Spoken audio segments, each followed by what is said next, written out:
Are we live? We're live. Are we live? We are live. We're live? Yeah, we're back. And So it's not Memorex. No, it's not. And we are back from Motor City Con. And I think we have Yeah. a few things to talk about that. But before we do, Some epic things to talk about on that. Oh, yeah, without a doubt. So, but I guess we should get the show started. Do we have to? And now, on with the show. Time for bladder check. Check. Check.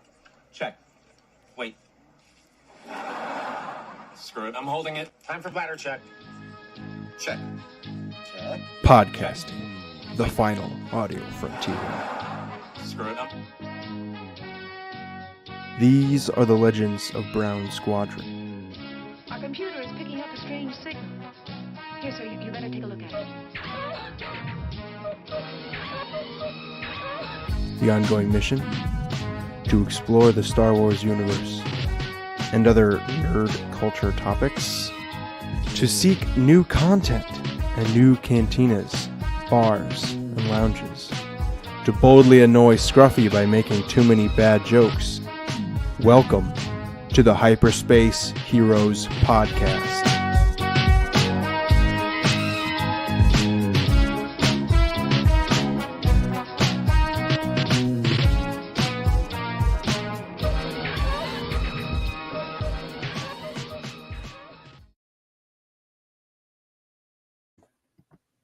And welcome to Hyperspace Heroes. This is Brown Leader signing in. All wings report in. Brown 2 signing in. All right, and Brown 4 is on. What's the term for it? Slacking off? No, he's on. He's on special report tonight. Actually, Special assignment. I should have downloaded some sort of like campy music or something for. Oh yes, that would have been awesome. What he's doing it, but he's not raking the lawn tonight. That's for sure. So, We're raking the lawn. raking the lawn.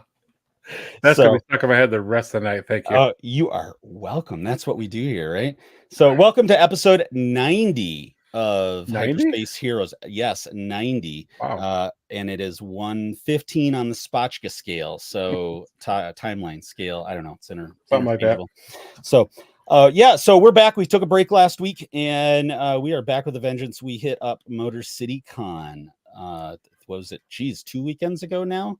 2 weekends ago. Yeah, so we hit that up, and the sorry, we got somebody intruding in on the chat. So no, we've been gone from so we've been gone for a couple weeks, took a week off. We needed a break. We had a lot going on, and we are back with a vengeance. So we've got a special episode tonight that we've talked about previously. We've got the return of Brown Double Deuce himself tonight on the show. Seppi is going to be joining us. And Scruffy, you have not met Seppi yet. And so this will be your first. This will be your first. Deuce. It'll be your first exposure. To Double Deuce? To Double Deuce. And and so we I don't know, I'm just discombobulated already. So we've also got Mark from Coruscant Knights tonight. We're going to be bringing him in. We're going to be talking about role playing in the Star Wars universe tonight, and it's going to be something I know I've been looking forward to for a long time. And I was sharing with Mark before the show started that I tracked down a copy of Age of the Rebellion because this system is out of print now and they don't even make it anymore. But it is getting harder and harder to find, which of course now I have to collect. Thank you, Scruffy, very much. Yes.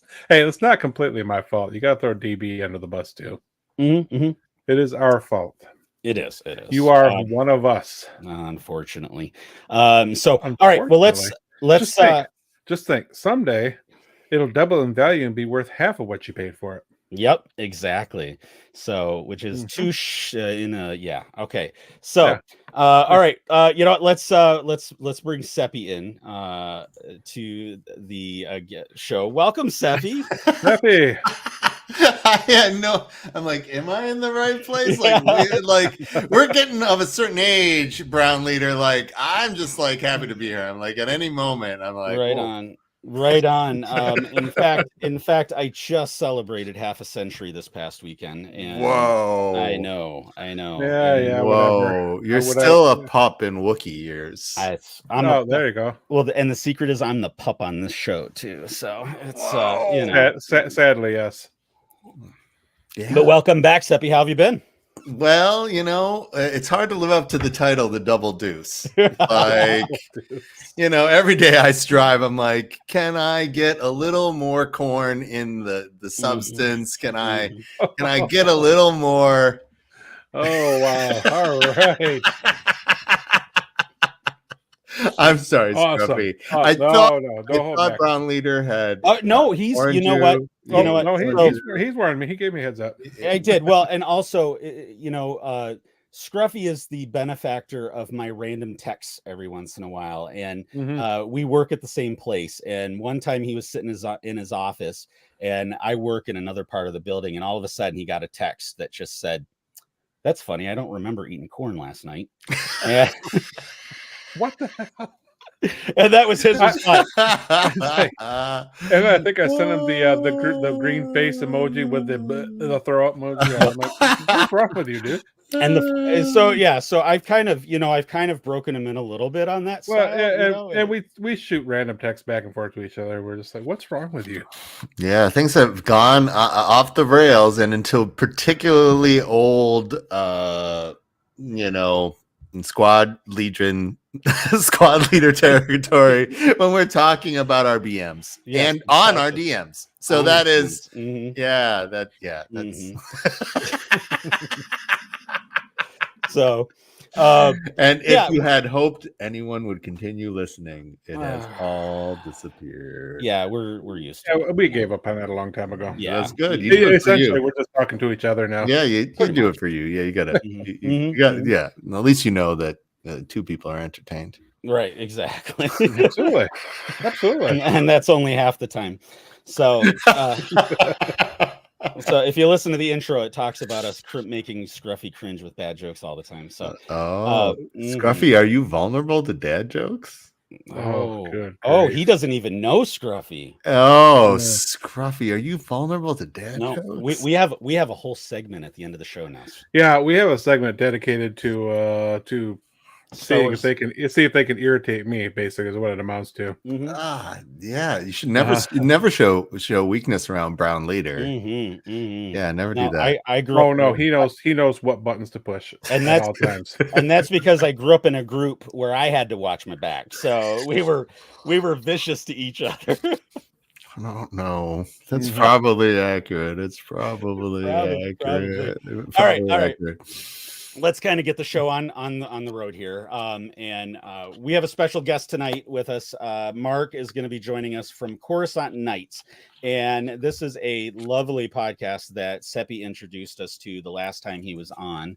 And I jumped right on the next day and I listened to, I think it was a 4-episode span called Night of the Living Bread, and fell in love with the podcast right from the get-go. Yes, it was great.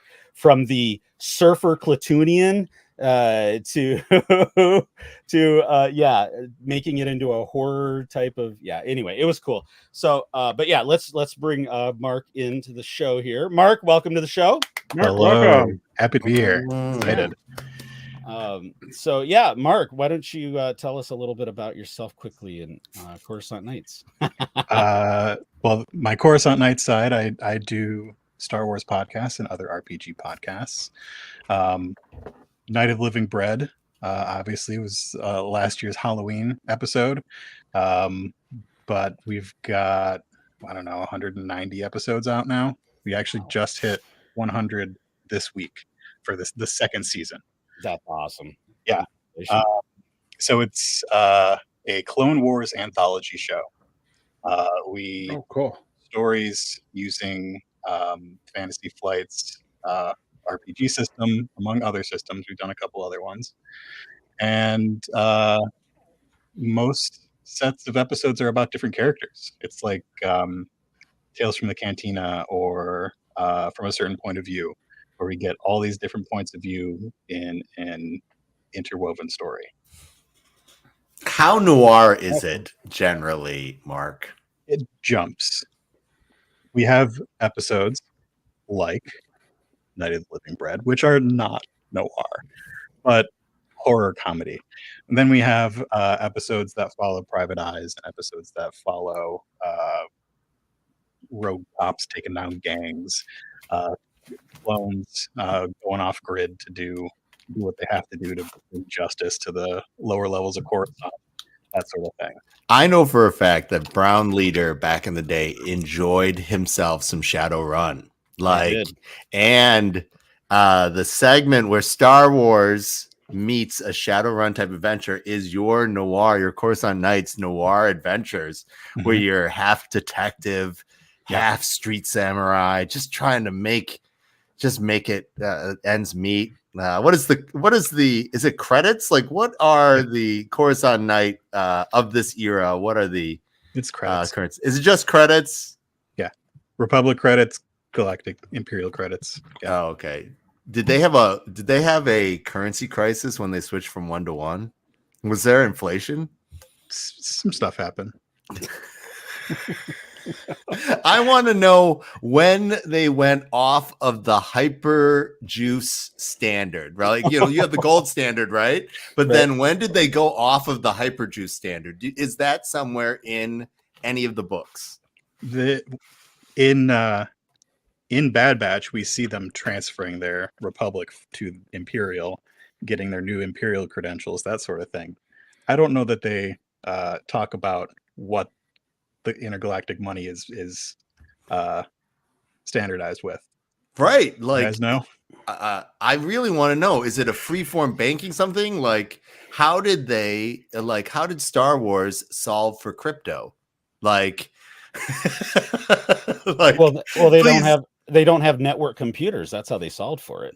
Well, maybe, or there is a sub section of the galaxy where the currency is all based on thermal detonators, and that is the part of the galaxy I want to be from. Why are you holding that thermal detonator? Well, I had to get groceries. Right. Yeah. Oh, that's great. Mark is cursed with my need for like very specific flavors of reality. Like if you have a money system, your money system has to work. Right. And how does it impact the calamari flan or any of those markets? I'm the person who has to try and find the exchange rate for Seppi. Right. I believe that. I totally believe that. You can't have a trade federation without trade. Well, you've got the banking plan. Like, seriously, you can't have a black market without like having what legal trade is and that, like, what is interesting, right? Well, a lot of that is covered in the RPG. It's funny that you mentioned banking clan, because I wonder how much that is going to impact Acolyte, because we saw some footage or some still shots of Nemodians. Nemodians. Yeah, Nemodians. Yeah. We saw a really cool still shot of one in the press stuff for Acolyte. So cool. Maybe they'll touch on it there. Oh, I'm excited.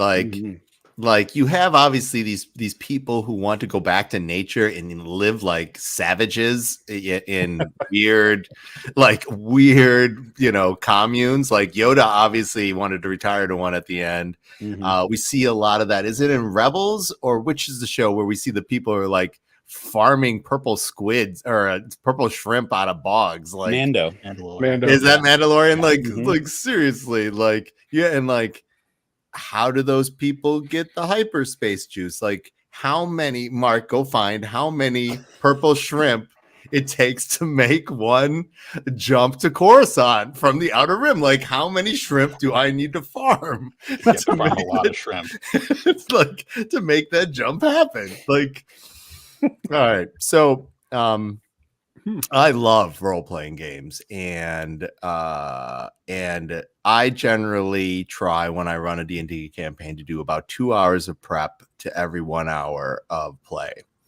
And one of my favorite adventures that I ever ran for my group started with tax day in a medieval society. Mm-hmm.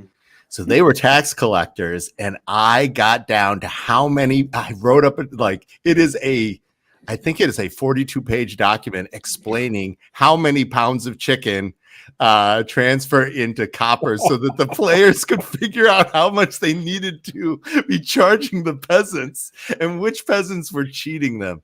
And you have to like that's taken it to a whole new level. Oh, Yeah, it was actually weirdly it was actually weirdly fun. Like players don't always know what to do when they can't just kill someone. Mm-hmm. Right? Mm-hmm. Like, and you shouldn't be trying to sleep with all the peasants. That's also a bad precedent part. Like, suddenly you have given like a whole new generation of serfs, and they are all weirdly comely. So Mark is going to find this. I need to know how many space shrimps equal the jump from Coruscant from the Outer Rim. All right. Yeah. Well, we got homework already. See, now I got to start looking some of the space shrimps. Space shrimps. Yeah. All right. So I'm going to steer this back to the episode. And so, Mark. Really? You're not going to let us just go totally off topic for another hour or so? No, exactly. Okay. So this is on topic. I was given very specific instructions. I can actually bring this back to topic because I did this math for somebody else. We mentioned the Acolyte. I actually also co-produce a High Republic RPG podcast called Path of the Storm with the folks from Dicey Cantina and Goodwitch Studio. And on one of the episodes, we needed to figure out how much of a particular explosive it would take to blow up Cloud City. Oh my God. And so how many bushels of carrots can you buy with that many thermal detonators? Like, we are now back full circle. Like, the thermal detonator economy can now be expressed in bushel of carrots and baskets of purple bayou shrimp. Yeah. All right. You know, I'm just going to hit automatic pilot and I'm gone. No. So, Mark, before we get, go ahead, Scruff. So, yeah, I'm still busy looking up purple shrimp. Where does purple shrimp come from? Stop. Krill. I think they're called krill. Oh, you're right. Krill. Yeah. So, Mark, first question we normally ask our Star Wars guests is, what does Star Wars mean to you?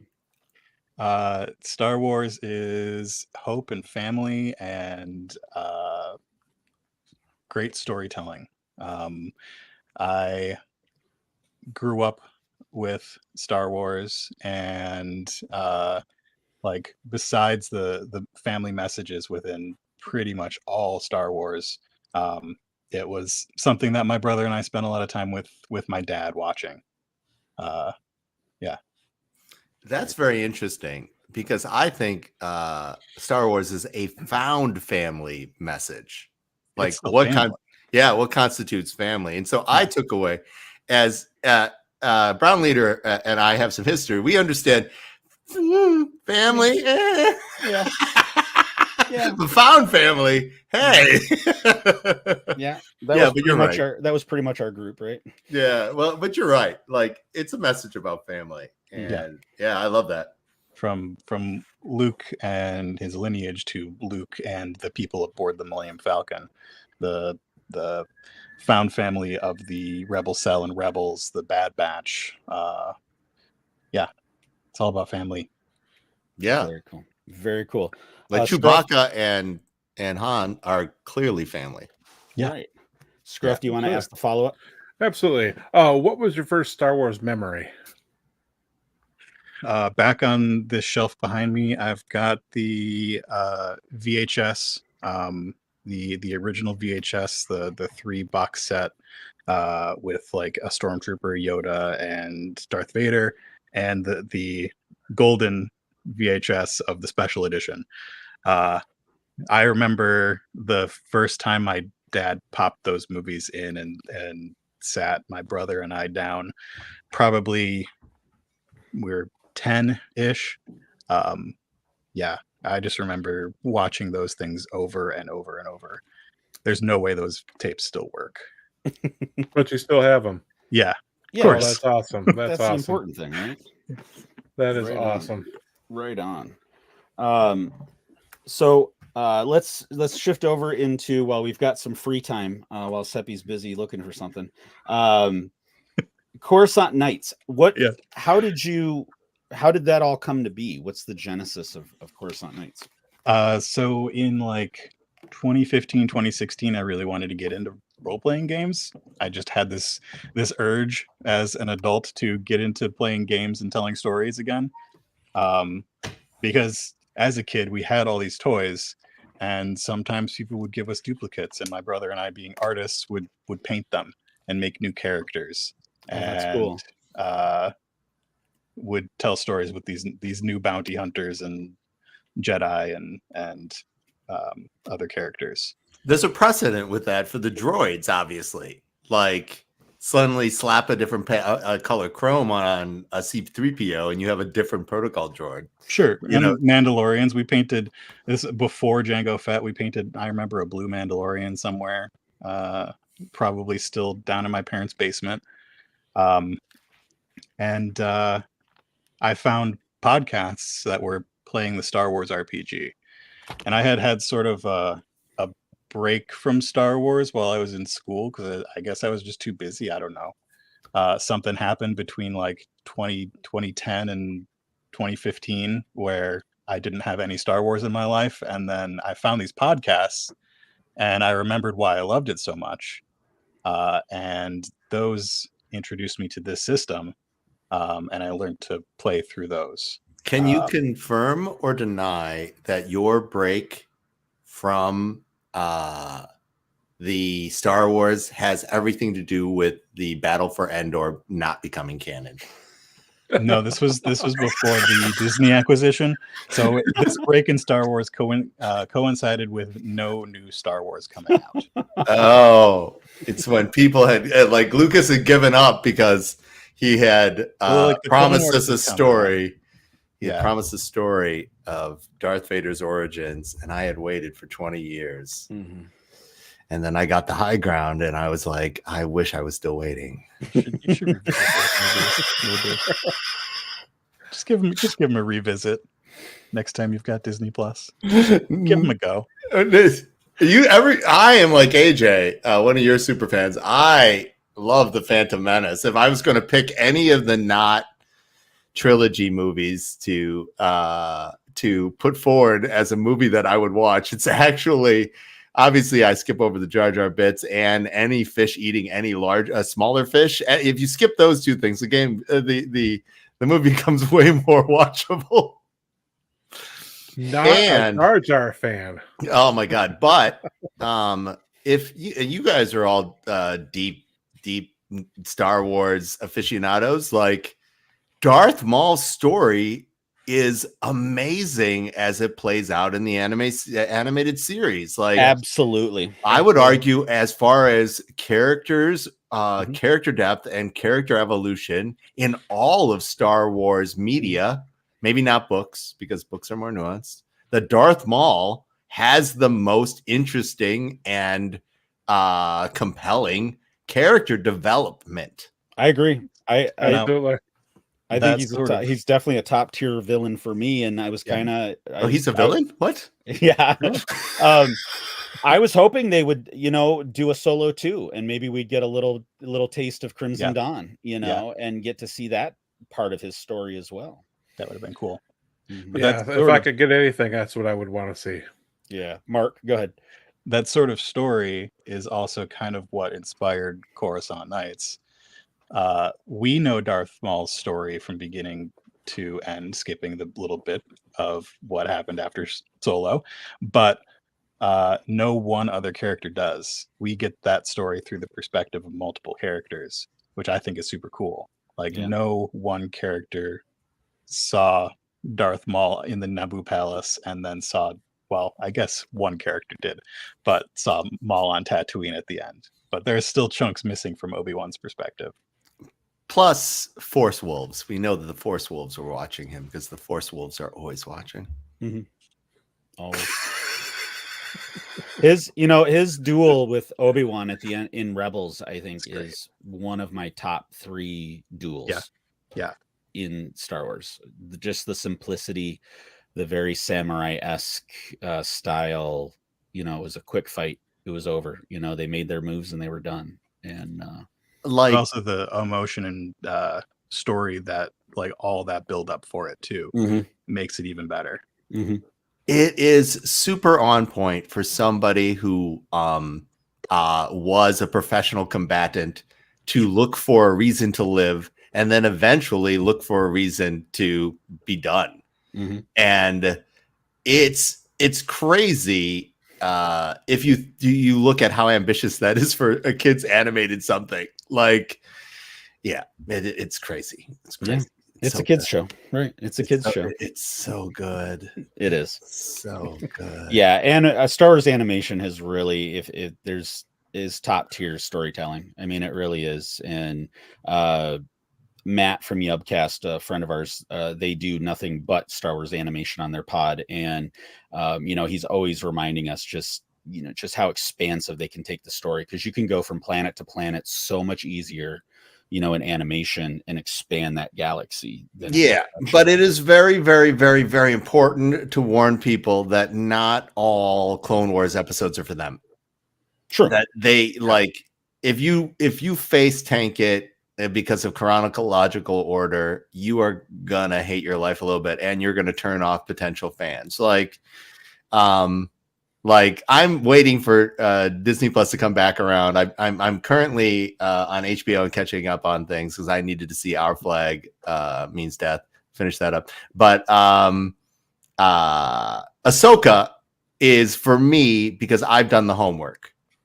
And it's very, very, very, very hard to explain to people that you have to watch 7 episodes or 7 seasons of the Clone Wars, or at least do the best of, so that you can see the best 2 hours.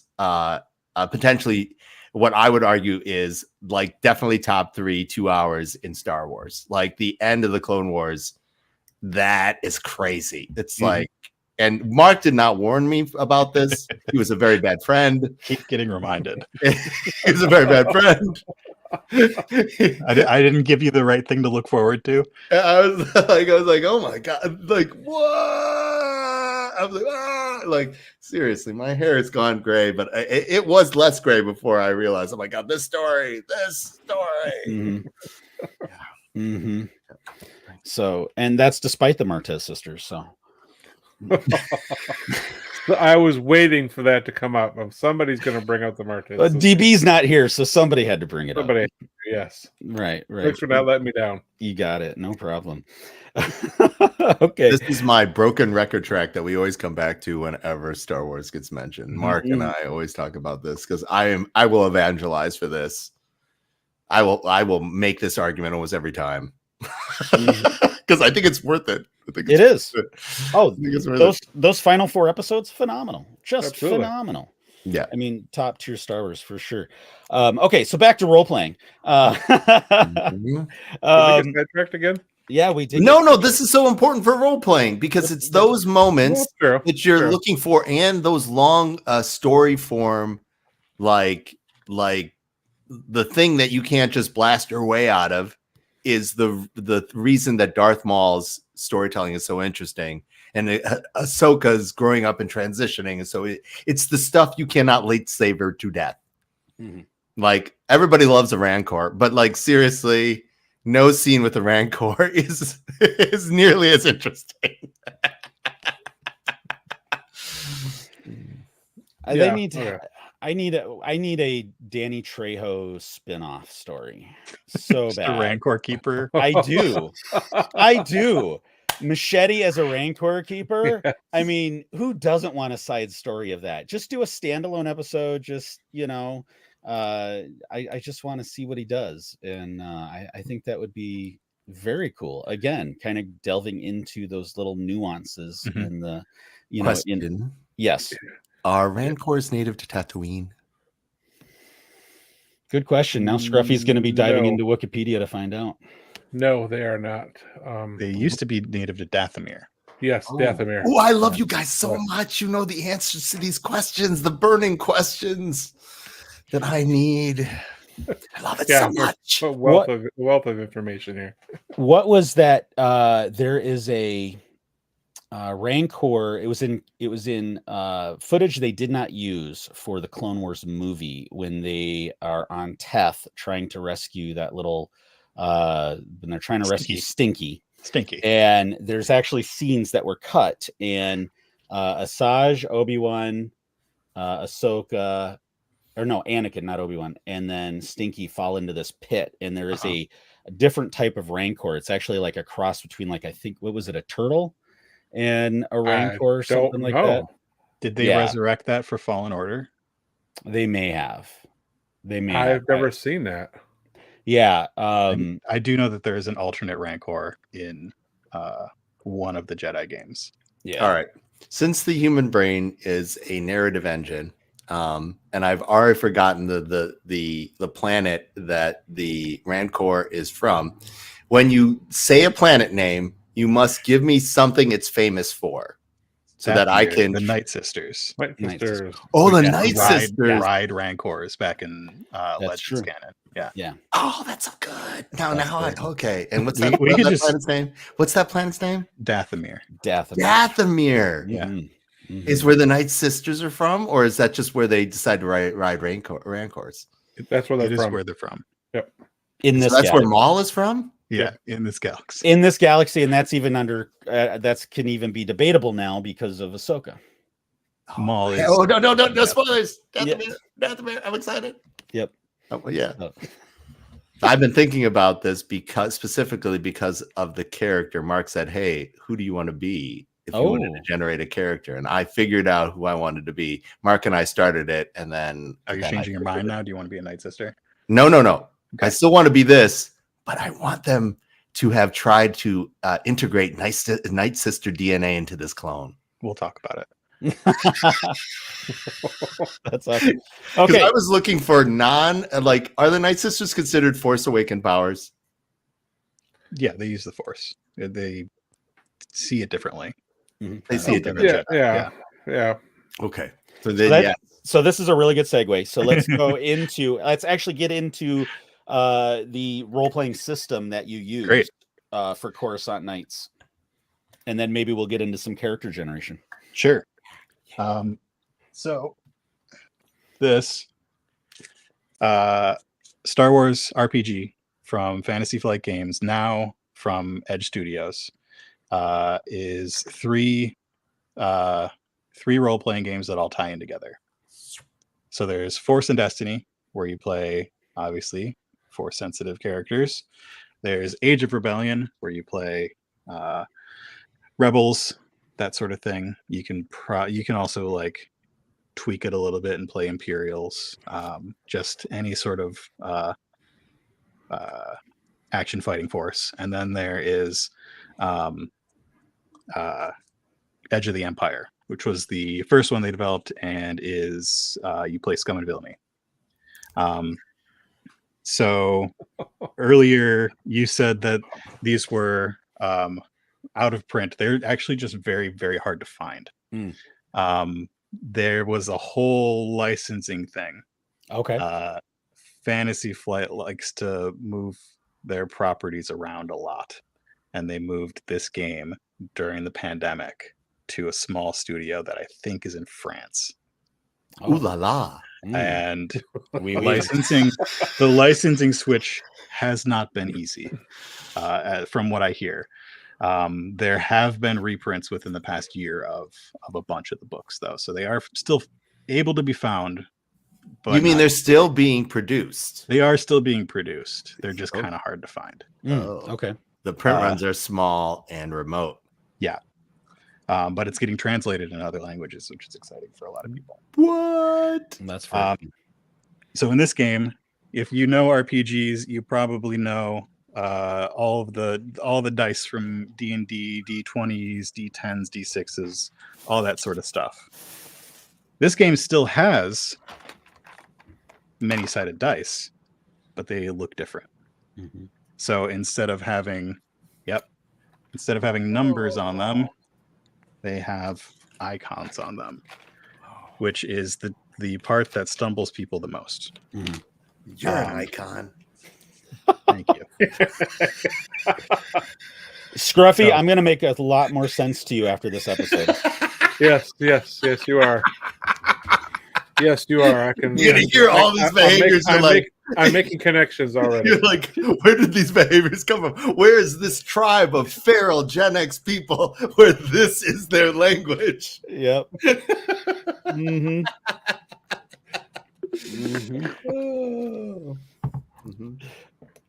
Yeah, keep going, Mark. So in the game, Please. your character will have stats, a series of numbers, and those translate to dice. So say your character is really good at piloting. They might have 2 greens, which means their ability is good, and they may have 2 yellows, which are better, which means they're quite proficient. So these are ability dice, proficiency dice. When you go to roll your dice, I, the GM, say that's a pretty difficult thing to do. You want to go through like a tunnel in an asteroid, in the middle of an asteroid belt, in the middle of a dogfight. I'm going to make it 3 purples of difficulty and 1 red, which is even worse than a purple. So on the dice, we have successes, which are the little starburst, which means you do it. Then we have on the purple dice, failures, which means you don't do it. These 2 things cancel out. So if I have 1 success, 1 failure, that's a failure. If I have 2 successes and 1 failure, you have a success. You did the thing that you wanted to do. Is there a double downer? Is there a double downer on one of the dice? We're getting there. Oh, I love me a double downer. These little dice, the blue one and the black one, are a setback and a nope, not a setback. I'm completely blanking on these names, but these are situational. So you are piloting through this asteroid belt. There is debris everywhere. I'm going to give you a setback because of what's around you. And you say, I've got R4 back behind me right now. They're helping out with this piloting check. You get a boost. They are less good than the green and the purple, but they help. Last but not least, on these guys, the yellow one has what we call a triumph, which means you get to add something great. Part of why I like this role-playing system so much is that I am not fully in control of the story. I give final approval, but everybody is free to chime in with suggestions when people roll advantages or triumphs. So I'm shooting my Death Star, right? And just as a warning shot, and I roll a triumph, can I write Chairface on the moon instead? That's not going to happen in this game. Let's say Spoon. All right, never mind. Let's say what do we want to do? What is this? What am I looking at? This fantastic simulator thing. Who brought that up? I did. Wow. So I brought this up. So Mark, if you wanted to kind of give an example of a role, sure. We could show that. Let's say that I am really good at talking to people. I'm going to try to charm the hut, which is going to be a pretty difficult task. Oh, I've seen you do it before. So let's say my charm would give me 2 greens and 2 yellows. Whoa. Is that like master level proficiency, or that is very proficient? What is double gold, double green in relationship to the universe? Probably not a beginner. Probably you've got a couple sessions under your belt. So you're a moisture farmer who got to his first town, or you are a diplomat? I am a moisture farmer who has at least made his way through the cantina and possibly rescued the princess. Just rescued the princess. Oh, He okay. probably That's has not good. done the Death Star yet. No. Well, do Death Stars do you, or do Death Stars write Chairface on the moon? We're going to see. And a Hutt is probably not going to be charmed very easily. So let's say the Hutt is 2 purples and 2 reds. And then I say you are wearing a space bikini. What would that do? Would that add? That's going to add a setback, which is the black dye. Why?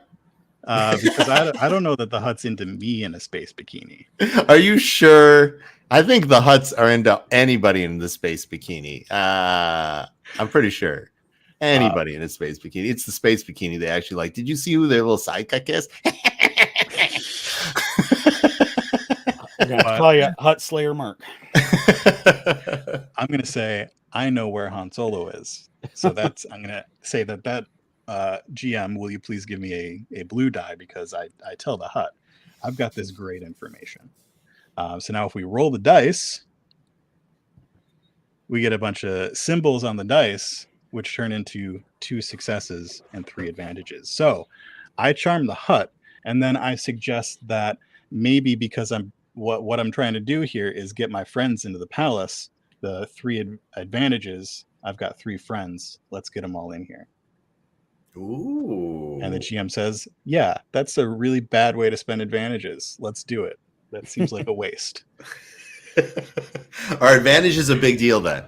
Advantages can be a big deal. You can use advantages to give other people blue dice. You can use advantages to add cool things to the environment, add cool things to the scene.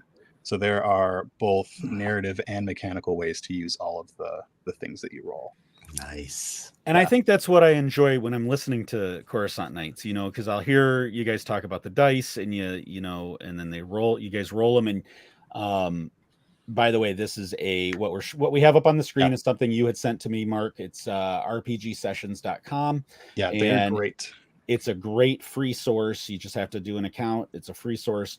And seeing there that I have 2 successes and 3 advantages would help me so much, because I'll listen to an episode and I'm like, and I'm looking at the dice because I got a set here and I'm like, I can't, I'm 50. I to learn all these symbols, I'm like, I don't know about that.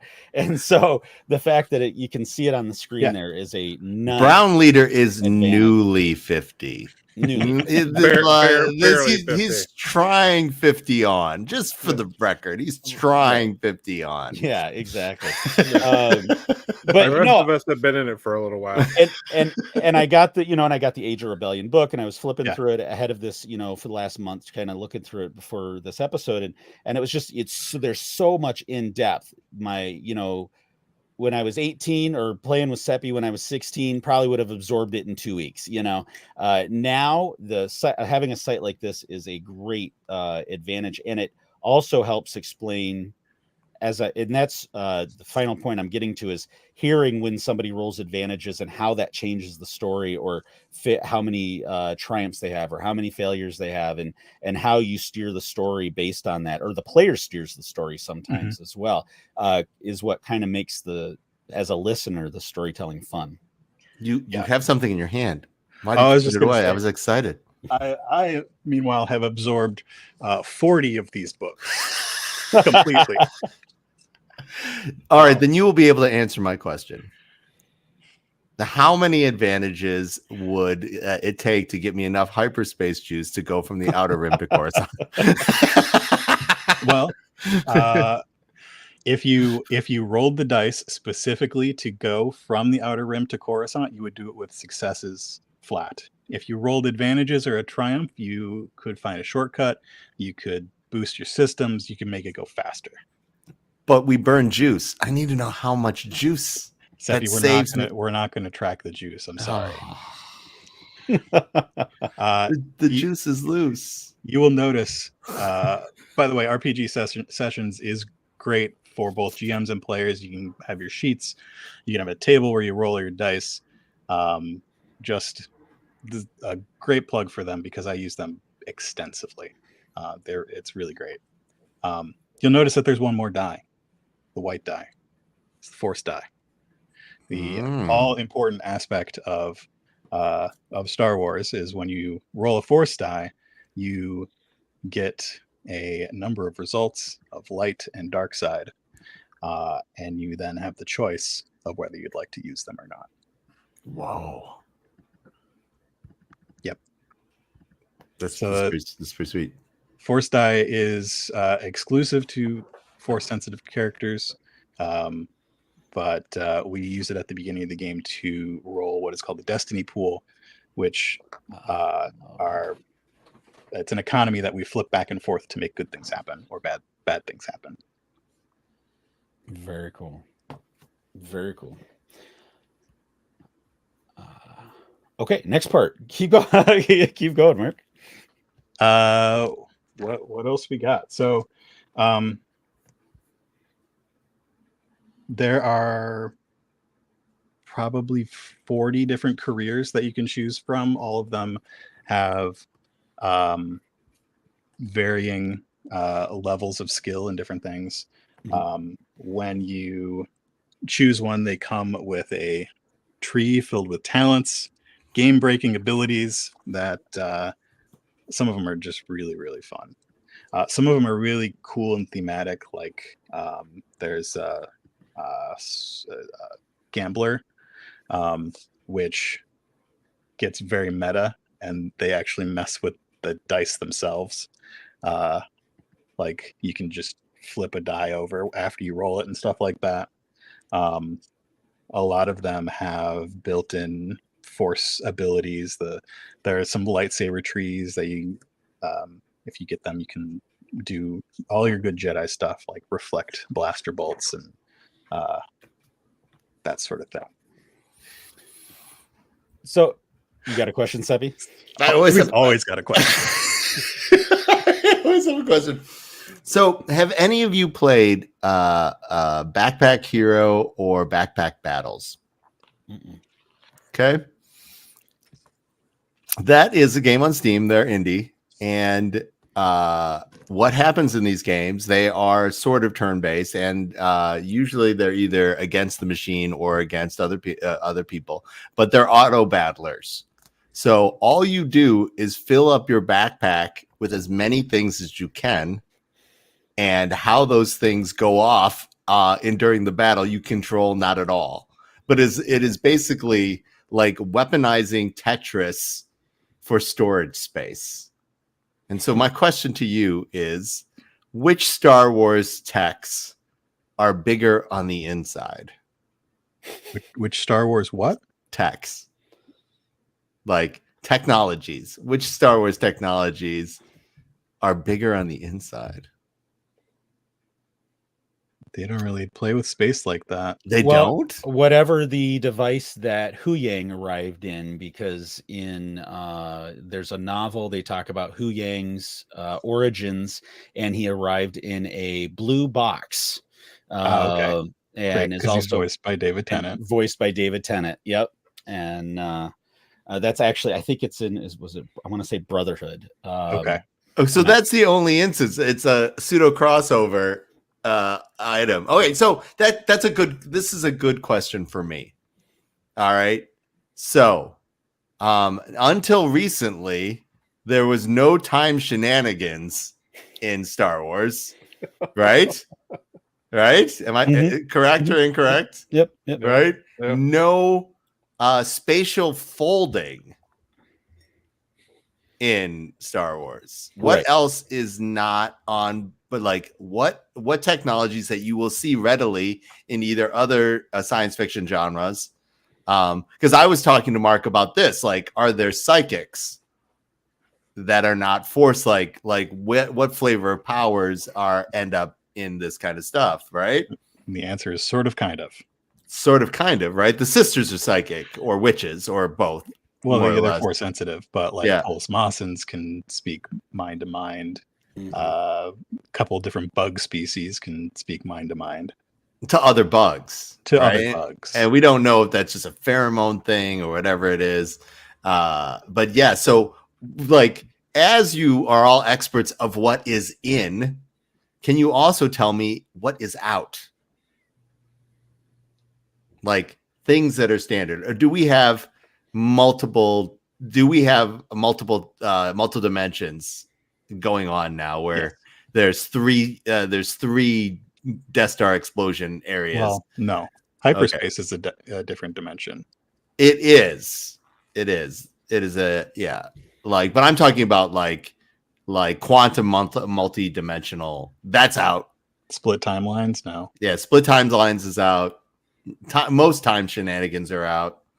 What exactly do you think we're gonna do with the Star Wars RPG here?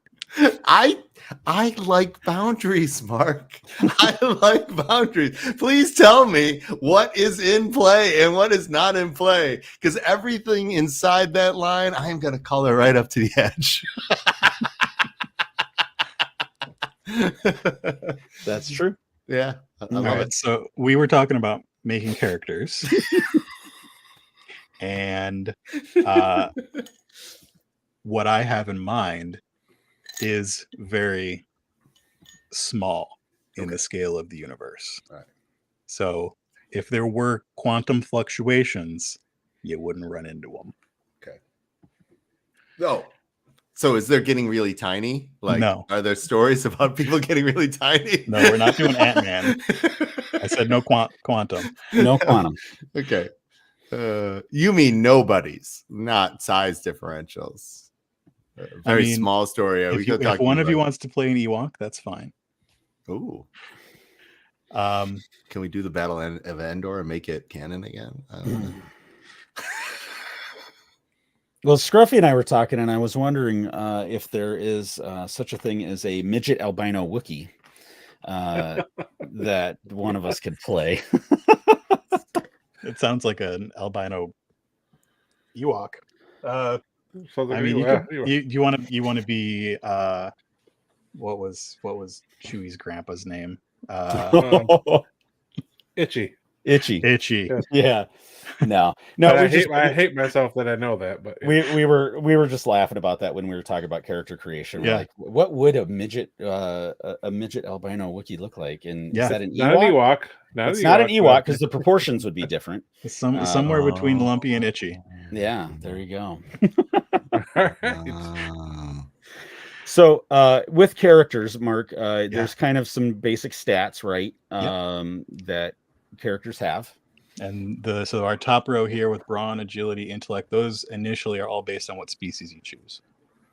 So there's 2 across the board. That's a human. And then these are some of the skill sets, right? You were talking about. So once you choose your career, you get some skills that you are that are just easier for you to buy. They're cheaper when we spend XP to level up your character. Those are the things that you've trained in, that you've spent time working on. As you get better, you can get additional careers that add additional skills that you're better at. Okay. And then this gets more into, as we're playing the game, right? Filling out and all that kind of stuff. So as you're making your character, you'll see that you can make those top numbers better, your characteristics, which is very, very useful. You can make your skills better, and you can also buy talents. The top row of talents all cost 5, then 10, then 15, and so on. Ooh. But all the talent trees have different shapes to them, so you have to buy in the correct order. Okay. And this app is taking care of all of that? Oh, yeah. Oh, that's so good. I love that. So does that talent tree feed off something up here? Yeah. So once we decide what sort of characters you would like to play, I actually have another very, very handy website that I will send called it's SWRPG, Star Wars RPG Community.com. Okay. And they have actually used RPG sessions to make pre-made sheets with the talents in them, so you can just copy them to your own account. So you don't have to type in all that extra stuff. Right. Whoa. Each of the systems has their own little like bonus system inside, sort of a thematic thing. The Force and Destiny has morality. You have the scale of light to dark. Very tricky, a little frustrating. I had on Path of the Storm my light side Paragon all the way up at the threshold, not above the threshold, at the threshold of being light side Paragon. I got a single conflict. No, it was two conflict during the game. And then after the game, you roll to see where your morality goes. I rolled a 1. It was not a light side Paragon anymore. Very upsetting. The whole thing basically was because like we were like, everybody, you know what? You should probably at least have a point of conflict. I don't think you really did anything like bad, but you know, it's just 2. Your number is going to go up. It's fine. It went down. That happened twice. Age of Rebellion has duty. You said duty. I know I said duty. I was looking forward to it. Scruffy. You have various duties from wanting to blow up enemy bases to taking down starfighters to infiltrating and all this other stuff. And when your duty is triggered, you get a bonus. Nice. And then Edge of the Empire has basically debt. Every character starts in debt to someone, whether it is a hut or a personal debt to a family member or some other thing that is weighing on them. And all these tools just really help the GM to tell a story that, or to guide a story that has to do with the characters who are in the story. There's just more background and more for the GM to play with. So is this the site you were talking about, Mark? Yeah. So up under player resources, you'll see character templates.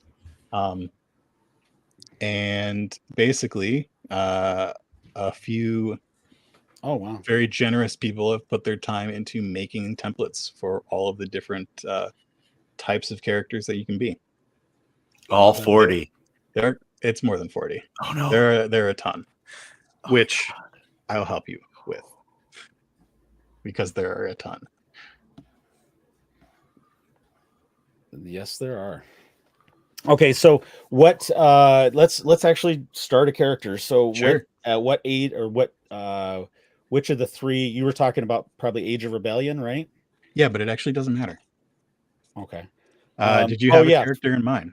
I did. Scruffy, did you want to go, or you want me to go ahead and go for it? Okay. Oh no, make Scruffy go. Make Scruffy go. All right, Athorian. Okay, Athorian's easy. What do you think he'd be good at? Mechanic. Okay. So if you look, if you scroll up, you'll see that there's a whole technician. Okay. Do you want to be good at cybernetics? Do you want to be good at putting the droids together? General mechanic? Let's be a droid tech. Be a droid tech. You are good with droids.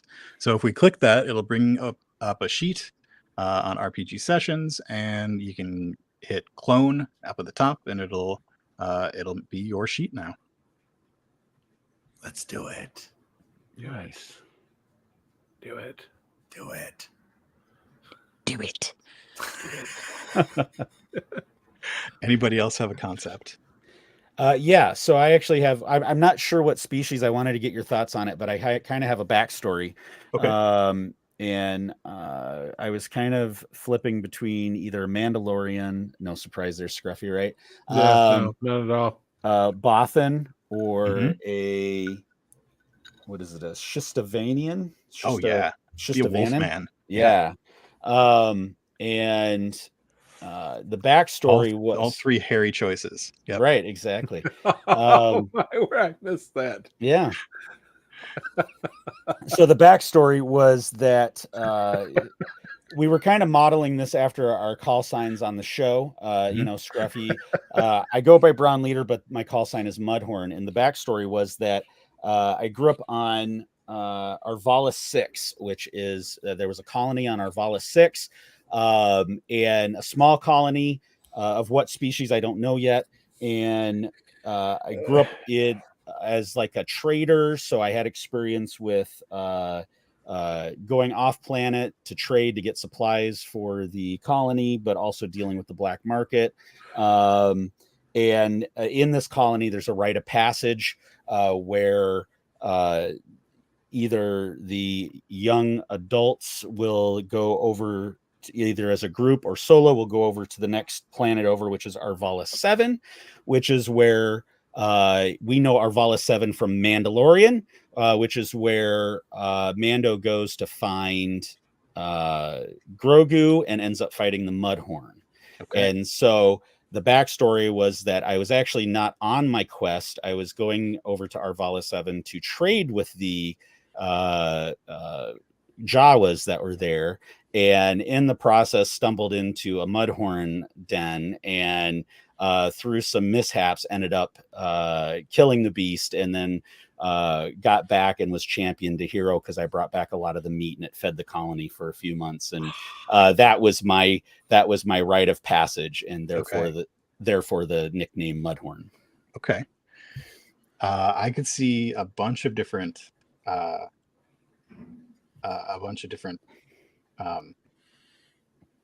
talent trees coming out of that. Yeah. Before we go any further, I should ask, since we already picked droid tech, Scruffy, force sensitive? Well, yeah. Okay, so not droid tech. You probably actually want to look down under Force and Destiny. Oh, okay. And maybe armorer, or let's see, artisan. They're armorer, artisan, maybe starfighter ace, alchemist. Oh, starfighter ace. So starfighter ace. Yeah. I will tell you something about this system. Space combat, not the best. At least rules is written.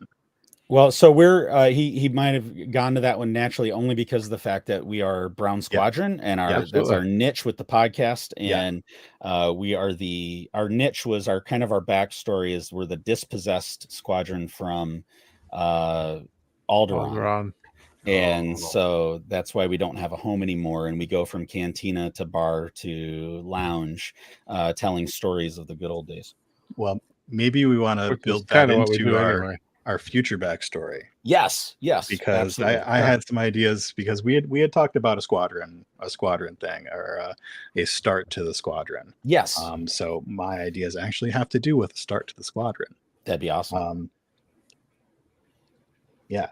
So maybe let's see. Armorer is good with mechanics. You get a force rating, so that's cool. All right, let's go with armorer. Yeah, gearhead, inventor, those are both good talents to have. Plus, you get to be tough. Hey, I like being tough. Yeah. All right, so hanging tough even. Guardian armor for Scruff. Now, for Mudhorn, force sensitive or no?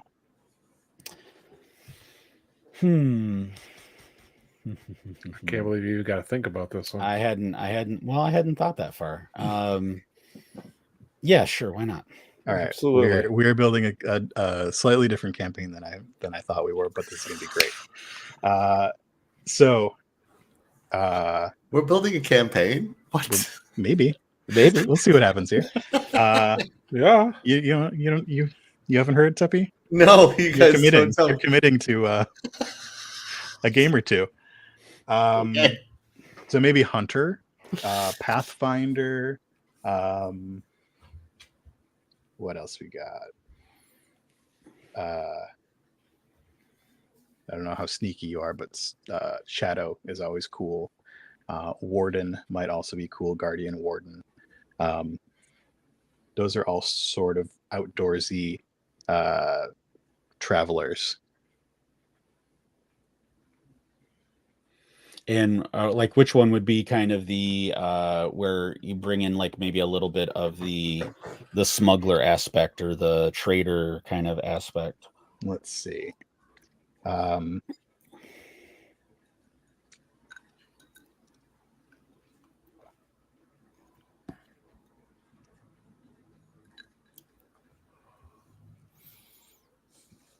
And actually, you know what? I'm good with not being force sensitive. Okay. We'll then let you got the a whole smuggler tree to a smuggler thing So to choose from. let's let the Athorian droid technician be the force sensitive one, and You want to be a scoundrel, you want to be a thief. All those smuggler ones are pretty nice. I love Charmer. Charmer was my favorite talent tree I've ever used. I had a character named Vas Manchana, who was a musician, and he made friends with everybody. Because we never had a fight. That's the real power, is friendship. right. Yeah, I talked our way out of every single fight in that game. That's great. Great. I at least talked myself out of every fight. Nobody was Right. shooting at me. Let's see. Gambler, I would say, is the most difficult of these to do, Right. because the tree makes a spiral. Mm. So things get very expensive very fast if you want to buy into your talent tree. So how would that work? Like, I don't see a Mandalorian being a charmer. Maybe gunslinger. Right. But what species like would you recommend? Or what? You could be Mandalorian. Mandalorians have 2s in all of their skills to start. Yeah. And they get a free rank in either 2 knowledge skills or 1 combat skill. Gotcha. This is the way, Mudhorn. Right. Exactly. But then that would be too on the nose, right? With Mandalorian. See, I think you should be a demolitionist. Yeah. There you go. What about the werewolf one? Let's see. It's just a Bonin. Yeah, it's just a Bonin. That would be kind of cool. Let's see. They're pretty cool.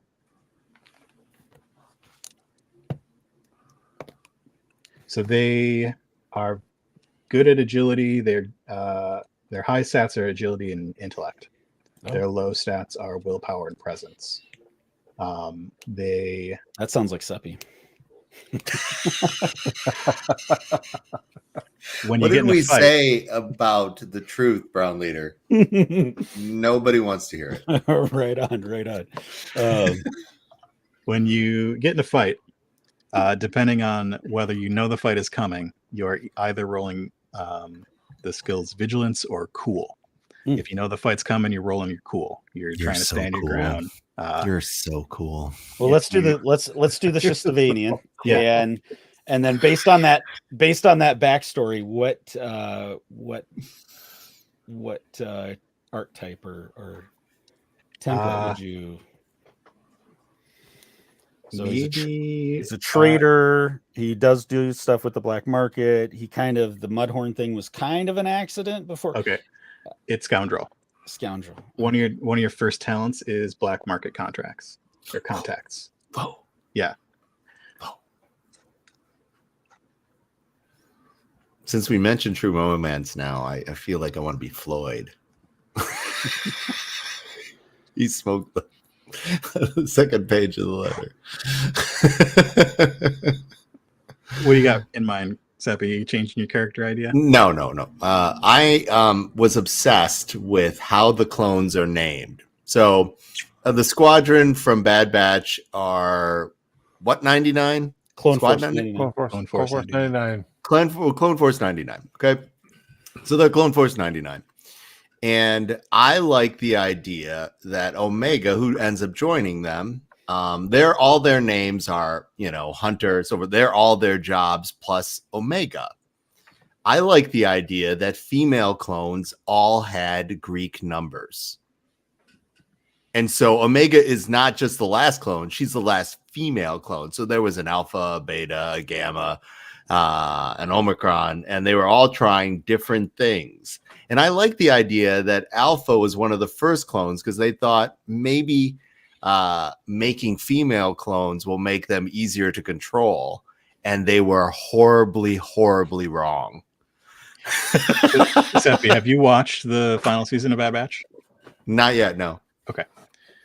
Don't spoil it for me. Am I excited? Will I be excited? It's kind of No, you'll funny like that it's kind of funny that you're focused on Clone Force 99 because your call sign is Creel with this group, and Creel is from canon, and he was part of the group of Scar Troopers, which were like these elite stormtroopers designated Task Force 99. See, I love that. So I love that, and it's also the name of Purple Bayou's shrimp. So that's great. there you go. No, I very much want to be one of the old clones that survived all the craziness, who was broken in such a way that they escaped early, or conversely were fully on board and were very mad when they got their chip removed. Like, those are my two ideas. Like, either I was really on board, like the chip made me feel like I belonged, or I got out early, depending on whichever story you want to tell, Mark. But I want to be an old salty clone woman. Okay. I think we're looking at Age of Rebellion for your character. Okay. You have a wide variety of military options. Okay. Can I be? You did. Can I be one of the looking for like new powers, like the we had mentioned the sisters a number of times. Some sort of weird hybrid. Yeah, like they were obviously trying to do some things, right? And they can't do it with the male clones because they don't have enough genetic material around the X chromosome or the Y chromosome. So the really weird stuff happened with the female clones. You're and gonna so have to convince me more. Well, I like the story of it, but you can tell me. You just put me in a box. No, I'll be a skunk with story. I will be a skunk with a mask who's trying to find love and redemption. I don't care. No, Seppi, this is how it works. You tell the story. I say, yeah, that sounds good, or I say, what if we change this a little bit? I like the idea that the thread of destiny still exists, and she escaped because one of her first force powers was to perceive the thread of destiny. So you have the seek force power. Is it? Does that tell you what people should do? Like, I like to find things and see through illusions. Did you see Deadpool? Yes. Did you see luck isn't a superpower? Yes. I don't know. No, yeah, it definitely is. No, luck is not a superpower. Yeah, it definitely is. I like the idea of a force power that she has given herself over to so completely that it is like that. But if that's too weird, you can rein me in. I could be a fugitive. I could be Force Awakened, but then I ran away from it because I was too evil, too fast, and I repented. Or like I there's a million stories in this, but at the core of me, I want to be an old, salty, crotchety clone woman. I want to be Sigourney Weaver from the first Avatar movie, with force power, like force powers. She's like, smoking all the time, very jaded, and the last thing she says, "Ooh, I need to get samples." Like so focused on this kind of thing. Like, wow, that's quite a visual. Like I know who I want to be in this story. I want to be this person who has one last great adventure in them, like one last cause. Like, I'm saving the space gorillas. I am like space gorillas. Like I am doing like space whales. Like, I love space whales. I could be saving. Like, I heard that somebody wants to put like space chariots and the space whales to follow them through their thing, and I'm like, that is a terrible idea. they stopped teaching us for a reason. Like, I am okay with any storyline where I am number one, measuring how much space whale milk can be traded in for hyperspace fluid. Space juice. Wow. All right. The krill to whale milk ratio. Yeah. Let me tell you. And we have circled back. I was on a podcast called Flight Risk, just another Star Wars RPG podcast. I played a character named Aaron Windstalker, who came from a backwater, almost medieval planet. I ended up putting a chariot on a Purgle. Yeah, see, that's exactly what I'm talking about. So what I really liked was Munhorn's story. It starts with a mishap or series of accidents, and somehow I saved my people. Mm-hmm. And I like the idea that Scruffy might have some sort of similar mishap, like then I fell out of a tree and then I fell in love, like some critical character way that they found like real connection with either their community or who they are.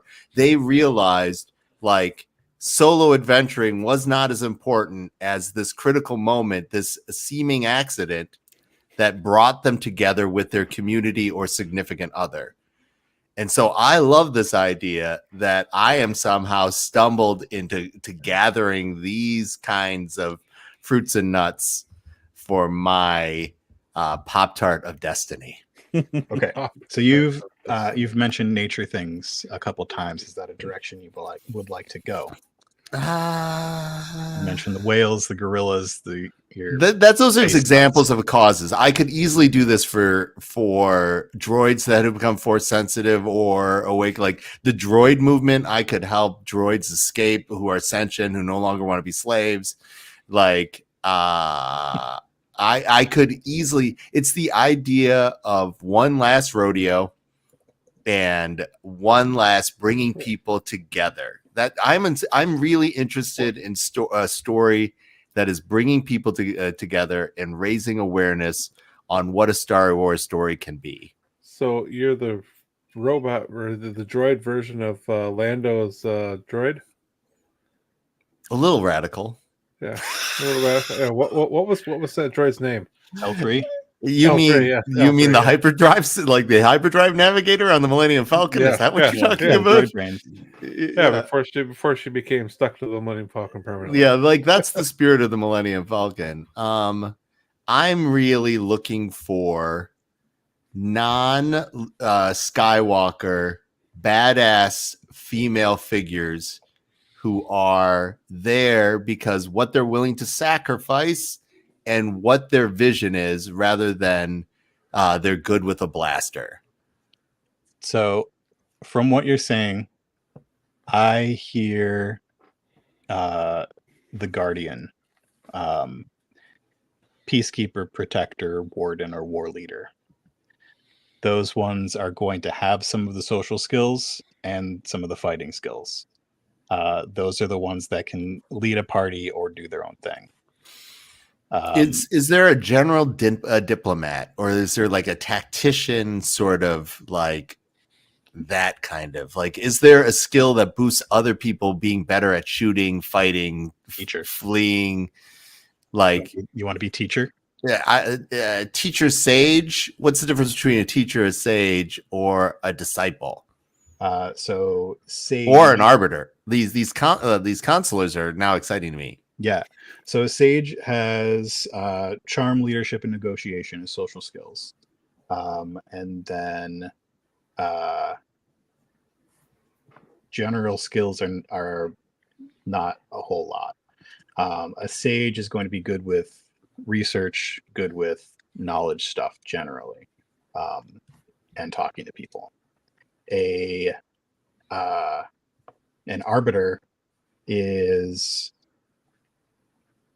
sort of similar in skills. You are disciplined. You're good at perception, and then as far as talents, you are in tune with other people's emotions to the point where you are good at reading people and negotiating. But you're also tough. All right, which one would be like running a shop in Fallout. Like that's like the best part of Fallout is that woman who's like, we need to get him a leg. Like that woman is closer to the archetype, like plus some sort of like backstory where she hasn't given up on everyone else. Yeah, like is there like mean shopkeeper kicked out of the nest kind of situation? How about Mystic Advisor? Ooh. You still have negotiation in the mix. You also have coercion. You have streetwise and vigilance. Your talents will be like to know somebody in a sticky situation, to have plausible deniability.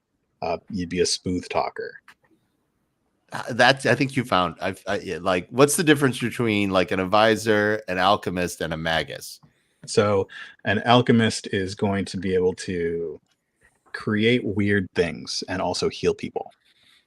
Ooh, we might need that. A magus is, let's see.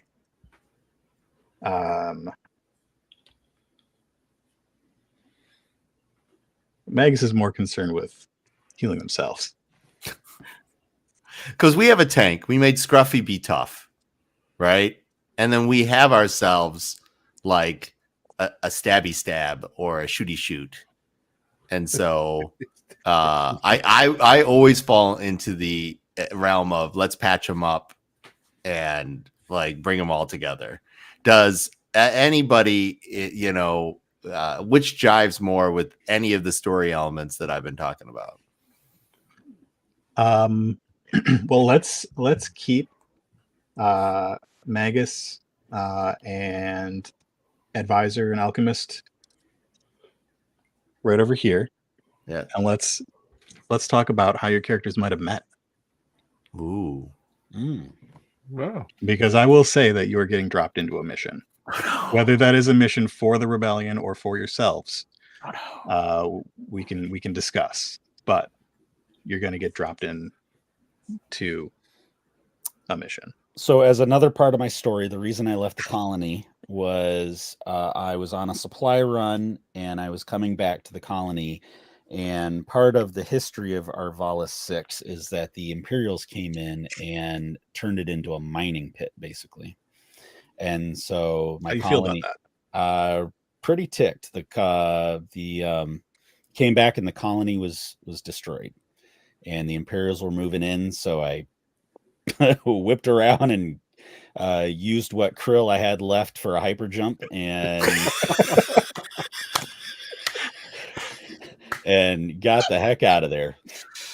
Scruffy, what kind of story are you interested in exploring? I mean, I talked a lot because I'm old, but like Scruffy, what were you interested in? A lot because I'm old. what were you interested in doing? I am not 100% sure because I've never really played role playing before. Oh, okay. So I'm really, that mode is called very, very new to this. All right, so that mode is called I'm just happy to be here. Okay. Yeah, there you go. I'm just happy to be. I'm along for the ride.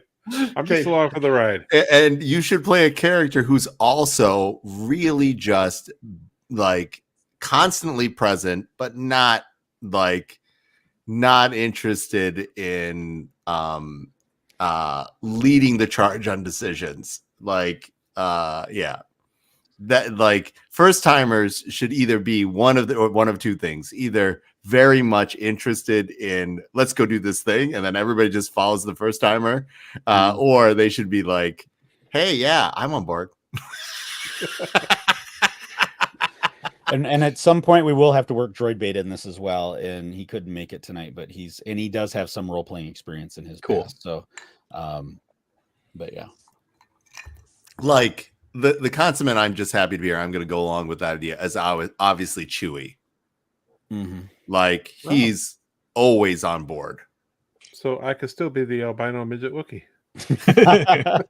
I will tell you like dwarfism. I don't know if dwarfism happens. Well, would a dwarf Wookiee just be a normal human size? Exactly. Exactly. I mean, it doesn't have to be like. And would they be treated with greater reverence, being a Like, and what's their version of what is it when all your hair falls out? Like, Right. they have alopecia. Like, what ends up happening with a Wookiee with alopecia? No, I think the way it's They shaping have to up, wear pants.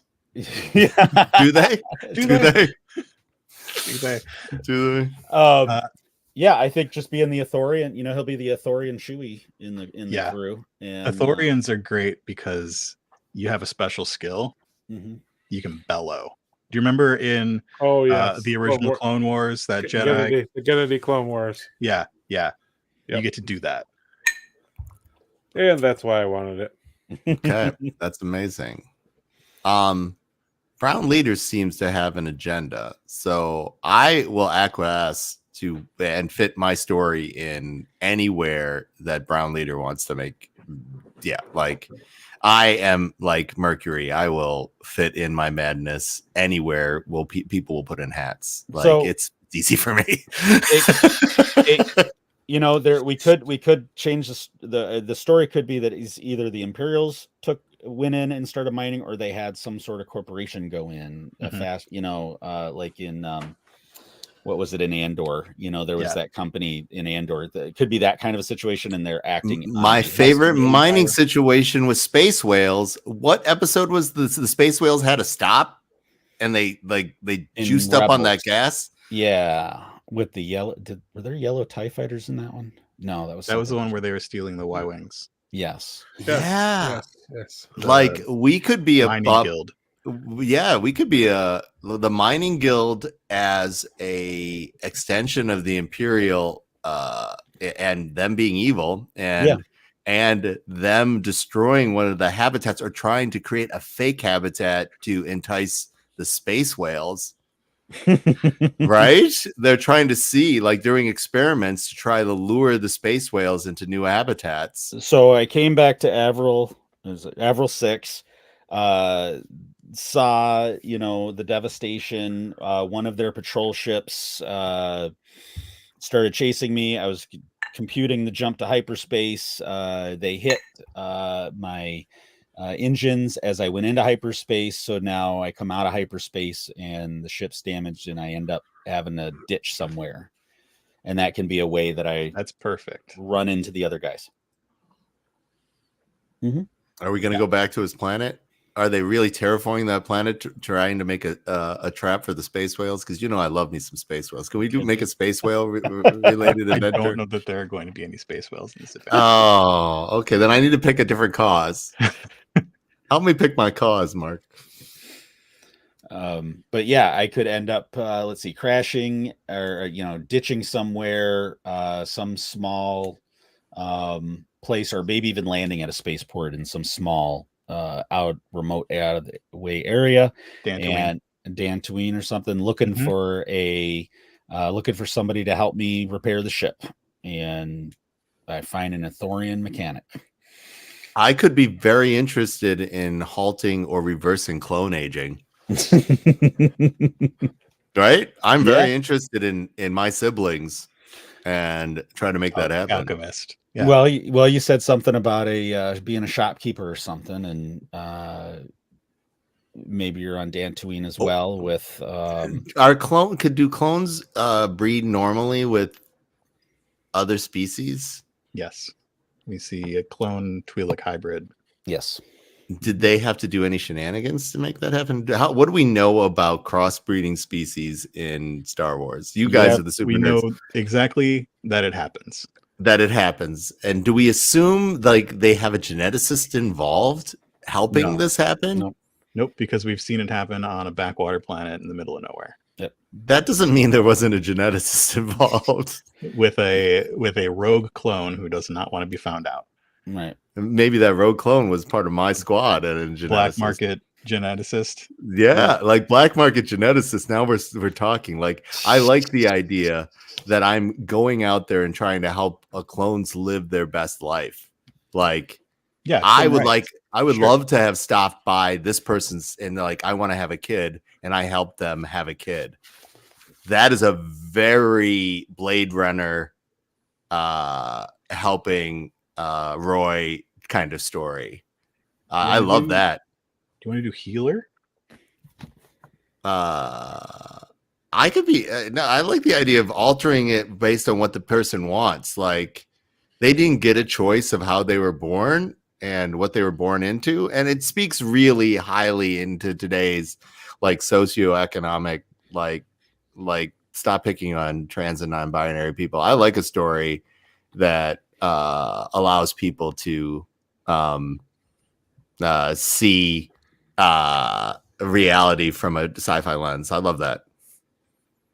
Now, going back to your character sheet, Guardian Protector does have a mixture of like protecting. It has bodyguard as one of its skills, and physician, where you're good at protecting people and healing people. Ooh. Yeah. So that might be another choice for you. I think it's too combat-y for my idea. We have two combatants. I like somebody who's economic or mad scientist. Okay. I would like to be the liability in any fight. I like. So alchemist.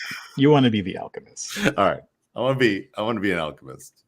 You want to be able to like resist poisons and make potions and talismans. Yeah, I want to use spiritualism. The effects of spiritualism on genetics is my specialty. Okay. So you altered that. Seems like what the sisters were doing too. And I want to be in that vein of like, okay, we're going to use this Force Awakens spiritualism on your genetic potential, and then a volcano is going to erupt and in your mind, and you will realize you've been fighting yourself this entire time, Tom Cruise. This whole time.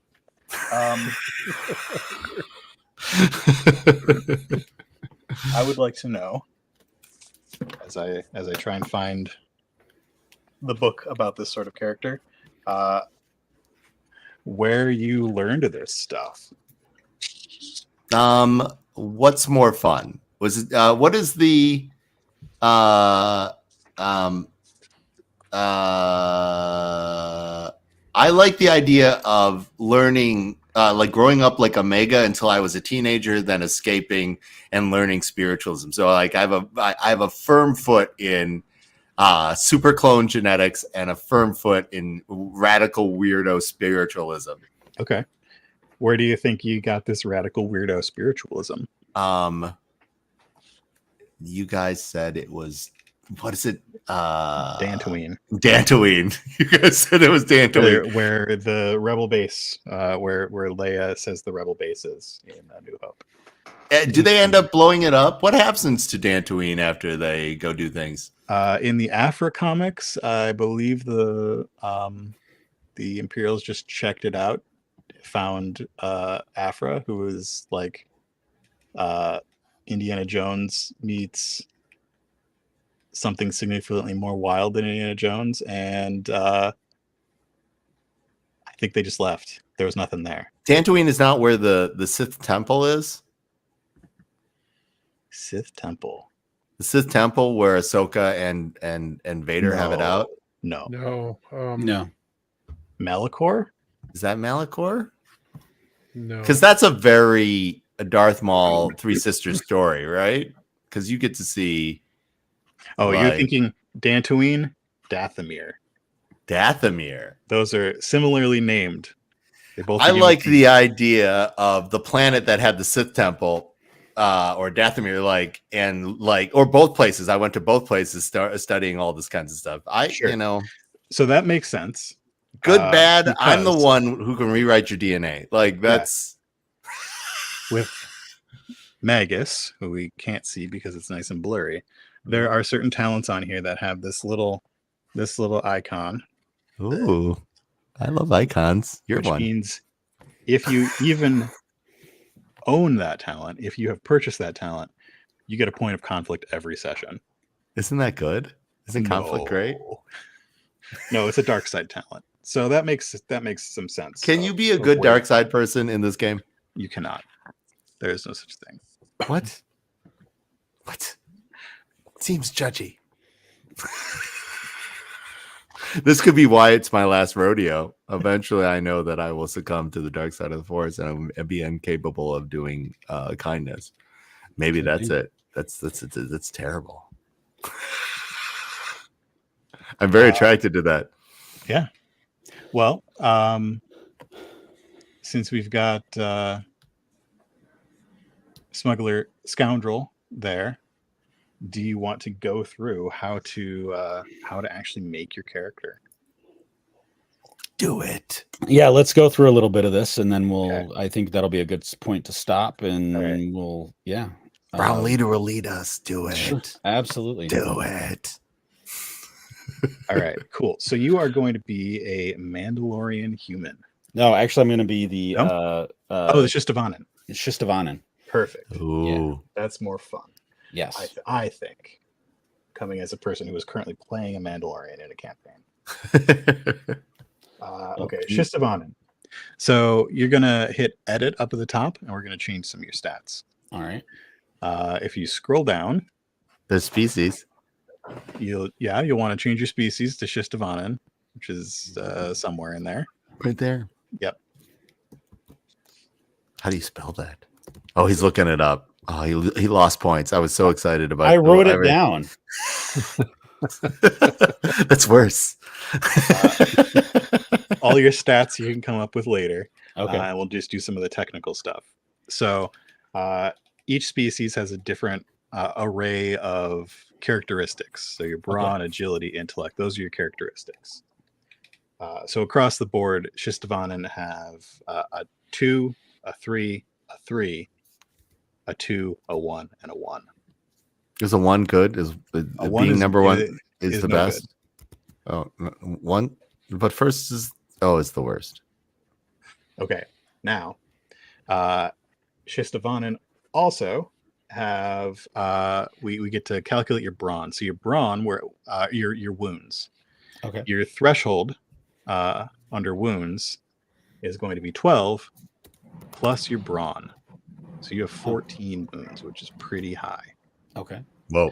Your strain is going to be 10 plus your willpower. All right. So 11, it's okay.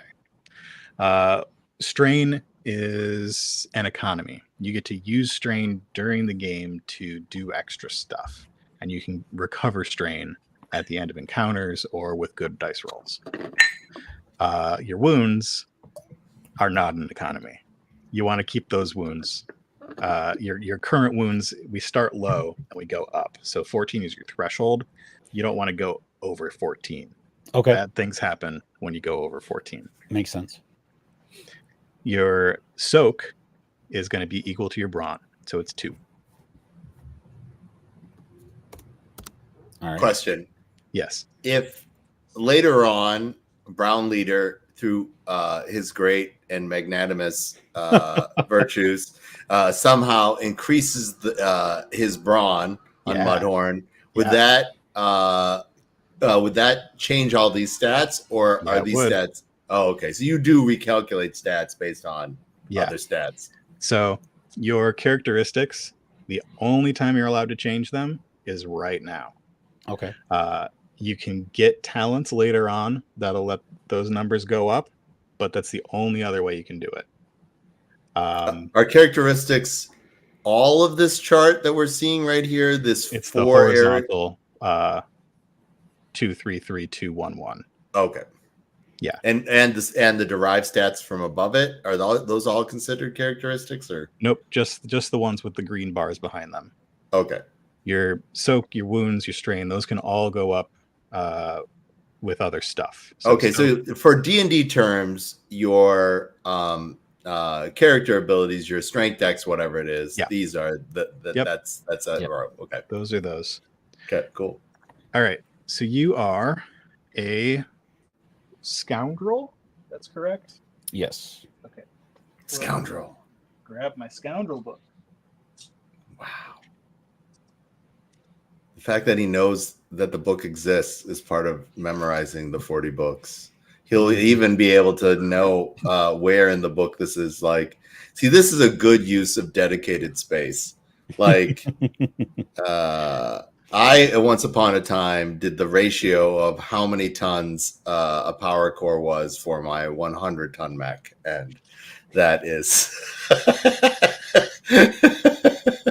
something I still try to reuse, but that space is not going anywhere. So funny that you mentioned mech, Seppi, because while Mark's looking that up, we had Brian Young on a couple weeks ago, and he is part of the kind of the new wave of battle tech. Yeah, have you played the quick tech version? No. You should play the new quick tech. It's super fun. Yeah, you should play the new quick tech. You should also, since you guys are making us do this, you should come to one of our play tests and play our new game. Yes. End of the line. End of the line. Post-apocalyptic family survival. Oh, Scruffy, if you wanted to learn something about Aaron before, you're really going to learn something about Aaron after you play End of the Line, because this will talk about the secret blood oath language of our tribe and how damaged we are as humans. So when Seppi and I are not playing RPGs, we are making games together.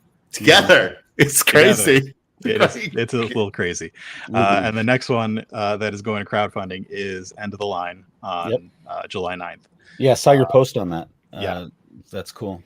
Yeah, Conquest Princess is coming out at the end of this year. It is our big box game about using space fashion to overcome galactic tyranny. We're super proud of it. Scruffy, guess how many pages of content, including a 40-page comic book, mission guides, and instructions, is in our box? Probably a lot. Yeah, what's your guess? What's a lot to you, Scruffy? Probably 100 pages, 150 pages. And I love that you incremented up by 50, because the answer is 200 pages. Is it flat 200, or do we sneak a couple more pages in, Mark? I think it is actually flat 200. We hit 200 exactly. Out. Yeah, that's awesome. It's almost worth it just for the comic book Princess Zero, where we talk about the dark history of the giant robot, the Conquest Princess. It's really good, because every giant robot has a dark past. Nice. What is the largest robot in Star Wars? You know, I was talking to my brother about this. There aren't a lot of robots, like mech robots in Star Wars. Well, the AT-ATs, right? Yeah. It's kind of a vehicle more than. Yeah, that's in that category. We were on another podcast, and like vehicle robots, versus robots. There are mechs on one planet, and we in fact just awarded a call sign to somebody for that. And it's in the comics during the Clone Wars, and Anakin and Obi-Wan crash land on a planet, and they get in between two warring groups called the Open and the Closed, and the Open use mechs. I completely forgot about that. Yeah, we just happened to stumble across that our last guest. That's amazing. And that's amazing. It's Brian Young. It was Brian Young. Absolutely, yep. Because when you get giant robots on the brain, they don't go away. Right. Okay. So. All right. Next is your skills. So you'll see that there are some check marks next to some of them. Yep. You, as a smuggler scoundrel, have career skills for being a smuggler and for being a scoundrel. So choose 4 of the following, and you get to have 1 rank in them. So to do a rank, you hit the little half round. Yeah. Right. Yep. Okay. On both columns, both the left side and the right side. We've got choices. So you can choose 4 of the following: coordination, deception, knowledge underworld, perception, piloting space, skullduggery, streetwise, and vigilance. Yeah, these are all the ones that are already checked off because we did that thing. But there are some other ones that are checked off that you don't get this choice in. Oh, I see. But not in this one. You actually named all the ones, right? I think you did.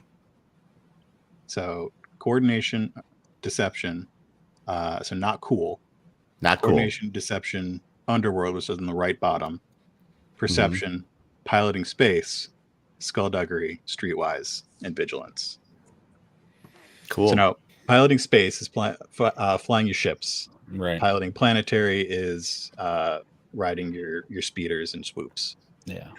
Well, all right. I've got of our little cadre of people, which of us is most qualified to drive the space bus, the space coaster? Well, based on my history, I was going back and forth between going off planet to get supplies, so that would happen. Yeah, but you keep on crashing and showing up at bad times. I only crashed when I got shot at. That's right. That's not an endorsement for your resume. You should not. That is I not know, right? Let me know if you have questions about any of these other skills. Yeah. So, what is skullduggery? It is going to be lock picking, sneaky stuff that isn't covered by stealth. Okay. Streetwise, knowledge of the streets, knowing where the black market is, knowing where the person who sells discount krill is. Well, all right. You got to make those jumps. Yeah. Underworld. That is similar, but knowledge base. It's going to be knowledge of the huts, Crimson Dawn, the Pikes, that sort of stuff. Gotcha.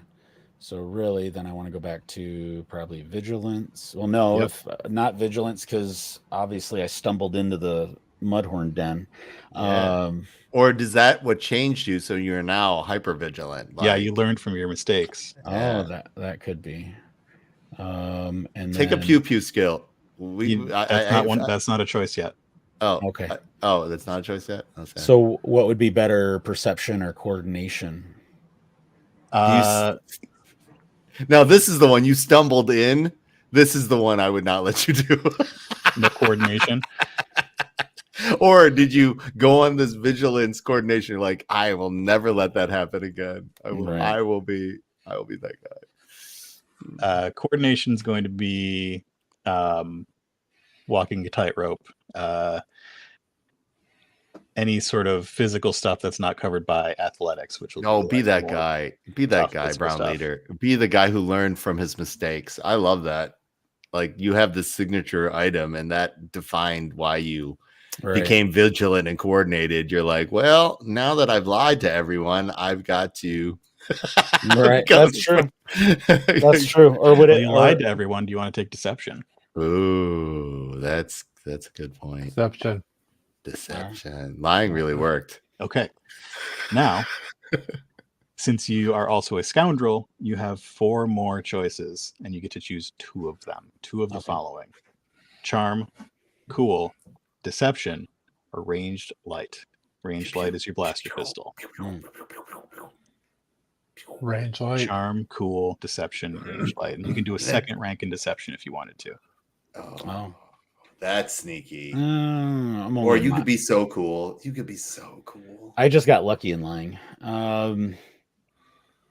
What is cool? Oh, okay. Yeah. Cool is going to be keeping your cool in a tough situation. Like when a mudhorn. It's gotta be yeah. Like when a mudhorn. Or wants to mate with you. Yeah, that's Okay. All right. Now, I would like you to hit save and see what RPG Sessions does for us. What did it do? Oh, cool. Those are the dice you are rolling for the various things. Okay. You are not as good as a moisture farmer who's blown up one Death Star yet. No. Not in the least. Well, now we now know. All right. And now we're go back. Yeah, we're greenhorns. We're really not good at this yet. Go ahead, Mark. Go back to edit. All right. We've got 2 more Shistavanan things. One is that you have a choice of a free rank in Brawl or Survival. Survival is the outdoors. Brawl is punching things. You do get to use Survival when you get into a fight instead of rolling Vigilance or Cool for initiative as a Shistavanan. Just a little bonus. be able to punch or navigate the great outdoors and also ride animals. Oh, What are those you lizards? gotta be able to ride it. Dewbacks? Dewbacks, yes, you gotta Yeah. be able to ride. He's got to be able to ride. All right, All right. survival it is. And now if you scroll down just a little bit further, you will have your available XP. Shistavanen start with 80 available XP, What? Breaking shit. which is a little further up, A little further. right there, that first zero. Oh, there. Oh, there we go. And you said 80? 80. All right. So as you work on your character, you can click the little drop down next to talents and it'll open up your talent tree. That little arrow. And you'll see how much each of those talents cost XP wise. The first row's 5, but you do have to follow those lines. Okay. Which one can you pick first? So you can pick black market. You can actually pick anything across the top, but you cannot pick quick strike unless you have picked rapid reaction. Does that make sense? Yeah. Yeah. So each of those cost what they cost. If you go back up to your skills where we were given free ranks, this is where another place where those check marks come into play. Okay. Those skills that you are better at, the ones with the check marks, your career skills, each rank in that skill costs something. So the first one costs 5, Mm-hmm. the second one costs 10, 15, 20. It scales. If you don't have a check mark, then it starts at 10, 15, 20, 25. Ooh, ouch. Yeah. Ouch. The final way that you can spend your XP is if you go up to the top and see your characteristics, you can make those numbers better, which is And this is the only time you can do it. the only time. This is the best way to spend XP, in my opinion, during character creation. Okay. As far as min-maxing goes. Yes. You take the number that you are going to, you multiply it by 10, and that's how much XP it costs. Oh, that's classic. So if you want your brawn of 3, it costs you 30 XP. Okay. If you want willpower to be 2, it costs you 20. If you want it to be 3, it costs you 20 plus 30. Okay. That seems so worth it. From And going to those 1 to a 2 seems so worth it. Those change your stats up above there too. So good. There are a couple other little things for making characters, like getting a cool blaster and getting your outfit and armor and all that sort of stuff. But that is the basics of making the character. Okay. Nice. And you know what? Well, I think that's a good place to kind of jump off there, and because we're going on 2 hours. I can go all day about the Star Wars RPG. Oh, I believe it. And having I had squirreled away 4 hours for this just to say hello. And maybe we'll do another offline session so we can finish up all the characters and everything at some point. And we'll get droid bait in, and we'll get all that stuff. So, but yeah, very cool. And I think this is going to lead to maybe we'll do some little adventure or something, and we'll do a joint kind of Coruscant Knights and Brown Squadron Hyperspace Heroes podcast. And the adventure will influence Coruscant Knights Season 3. What? Oh, nice. Yeah. What? I've never had this much responsibility. You always throw me in one-offs that don't matter at all, Mark, because you know who I am. That's awesome. That's awesome. Oh, that's awesome. So very cool. It's a very cool process. I'm starting to get all those role-playing itches I had back when I used to play a lot as a teenager. And character creation was, I think, half the enjoyment. It's something you could do during government. That's true. One thing about Coruscant Knights is that I love to have people who have never played RPGs on before. So Scruffy. You're in luck. I have had a bunch of people who have never played a single RPG before. I've never played any of it. We're good. You're gonna love it. Yeah. Should we make droid bait a sexy female droid? No. No. That's just disturbing. No. No. She Why? works- What? No. She No. works- No, that's works that's for creeping oil. me out right now. We're not. Yeah, we're not going No. fully heavy. We're not going full heavy metal. We're just No, not that's doing it. We're no, just you, not. no, we're you not just doing you it. just creeped me out, man. All right, You really fair did. enough. All right, that's a good point to jump. Mark, off right there, so. That's a great part to stop. Mark literally Moving on. said, "Let's have a first timer and let's have a positive experience." And then Brown Leader is like, Yeah, it jumps right to the "There's female. this is why we yeah. call him Brown Leader." Yeah, exactly. So, disturbing. all right. Before we start to wrap up here, I wanted to share something with. We're just going to do a mini condensed collection corner segment to wrap up the evening. And the first thing I wanted to get into, normally I go last, but I wanted to go first on this one. This past early spring, late winter, our friends over at Scarif Scuttlebutt podcast was running a contest and actually won the contest. That's cool. Which is a nice at Hoth print done by John Rodriguez, and you can find his stuff on Facebook at Jar of Comics. But it's kind of funny that DB is not on this episode today because Scruff, this is going to DB. That's cool. DB is a at guy. That's one of his things, and I really hope he's. Are you allowed to say that? Like Mark keeps on flinching every time we say ad. Is he an AT? Are you an I'm AT? an AT guy. Like he keeps on flinching, and I'm like, oh. This might be regional. Like so Ro, thank you for that. Appreciate it. That was the first time I pulled it out of. I just got it about a week and a half ago. Wanted to show that on air.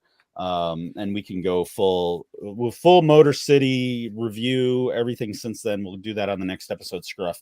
Sounds good with Cartman. But Seppi. This is the only Star Wars thing that I have that is worth anything.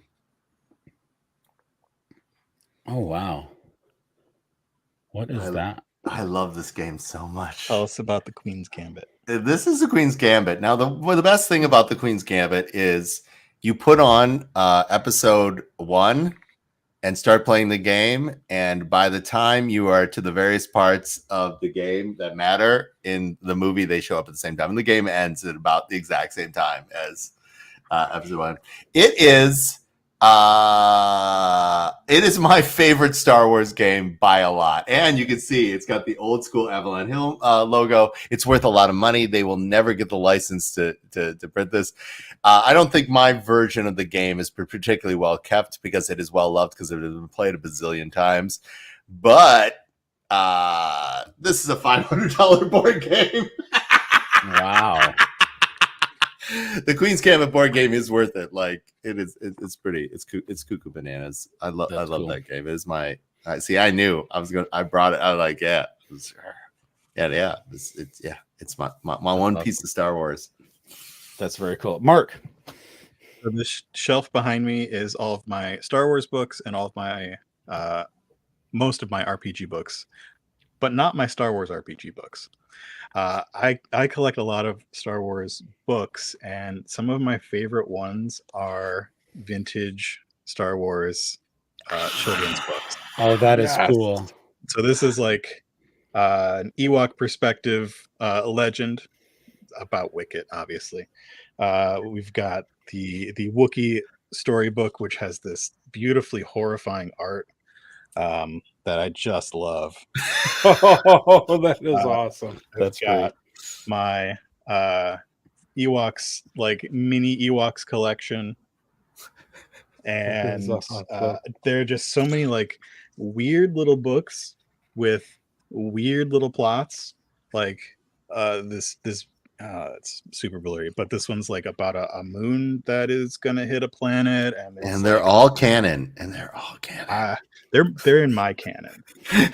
They're in all that heart matters. canon. That's all that matters. The heart canon is what matters the most. Oh yes, The planet of the Hoojibs. Oh, that's awesome. Oh my that is god. awesome. Yeah. What the hell is a hoojib? And why do I feel racist even saying it? They are one of Scruffy's favorite species in Star No. Wars. Whoa.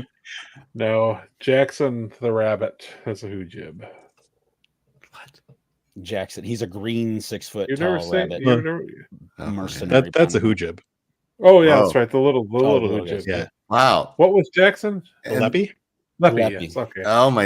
I get the two mixed up. A rabbit. Oh, Leppies. And AJ rabbits don't is- belong in Star Wars. AJ AJ loves is the Leppy. is like yeah. Yeah, oh we my had gosh. we had a Leppy on a couple episodes.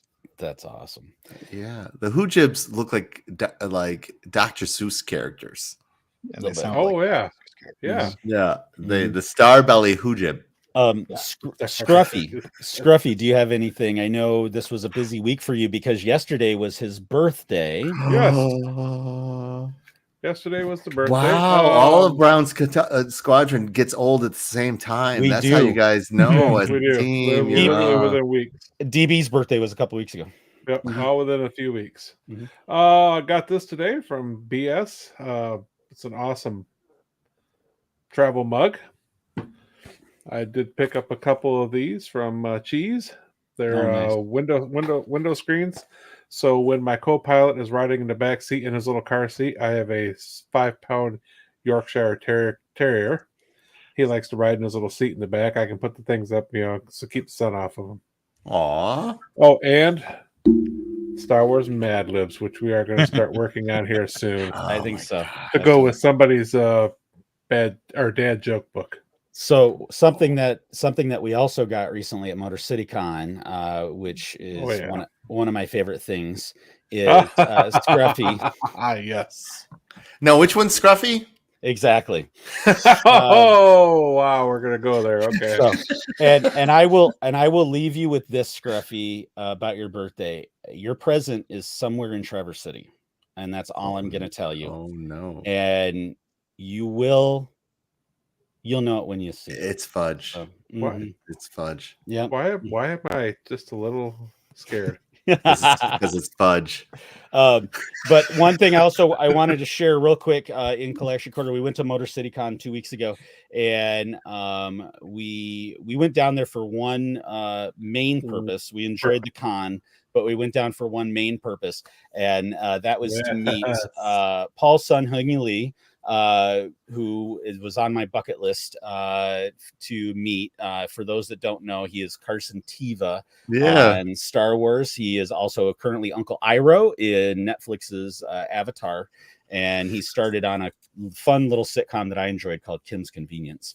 But he was very cool to meet, and That's awesome. we'll get it. Yeah, he was. How is I have not watched the Yeah. new Avatar yet, and specifically because of the Uncle Iroh. Like Mako was so good, and they did the right thing when he died. Just going, nope, he just lost his voice. We're just gonna keep it that way. Yeah. Yeah, is the new Avatar? No, not. For I don't me, know. okay. I no, I haven't seen it. I don't have Netflix. Mark so- knows. If Mark's shaking his head, it's not for somebody. It could be for somebody else. I'm not going to condone or just going to. It's not for me. Not for me. No, yeah.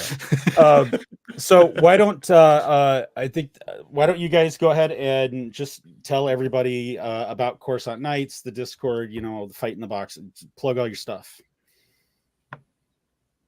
You're muted, Mark. What?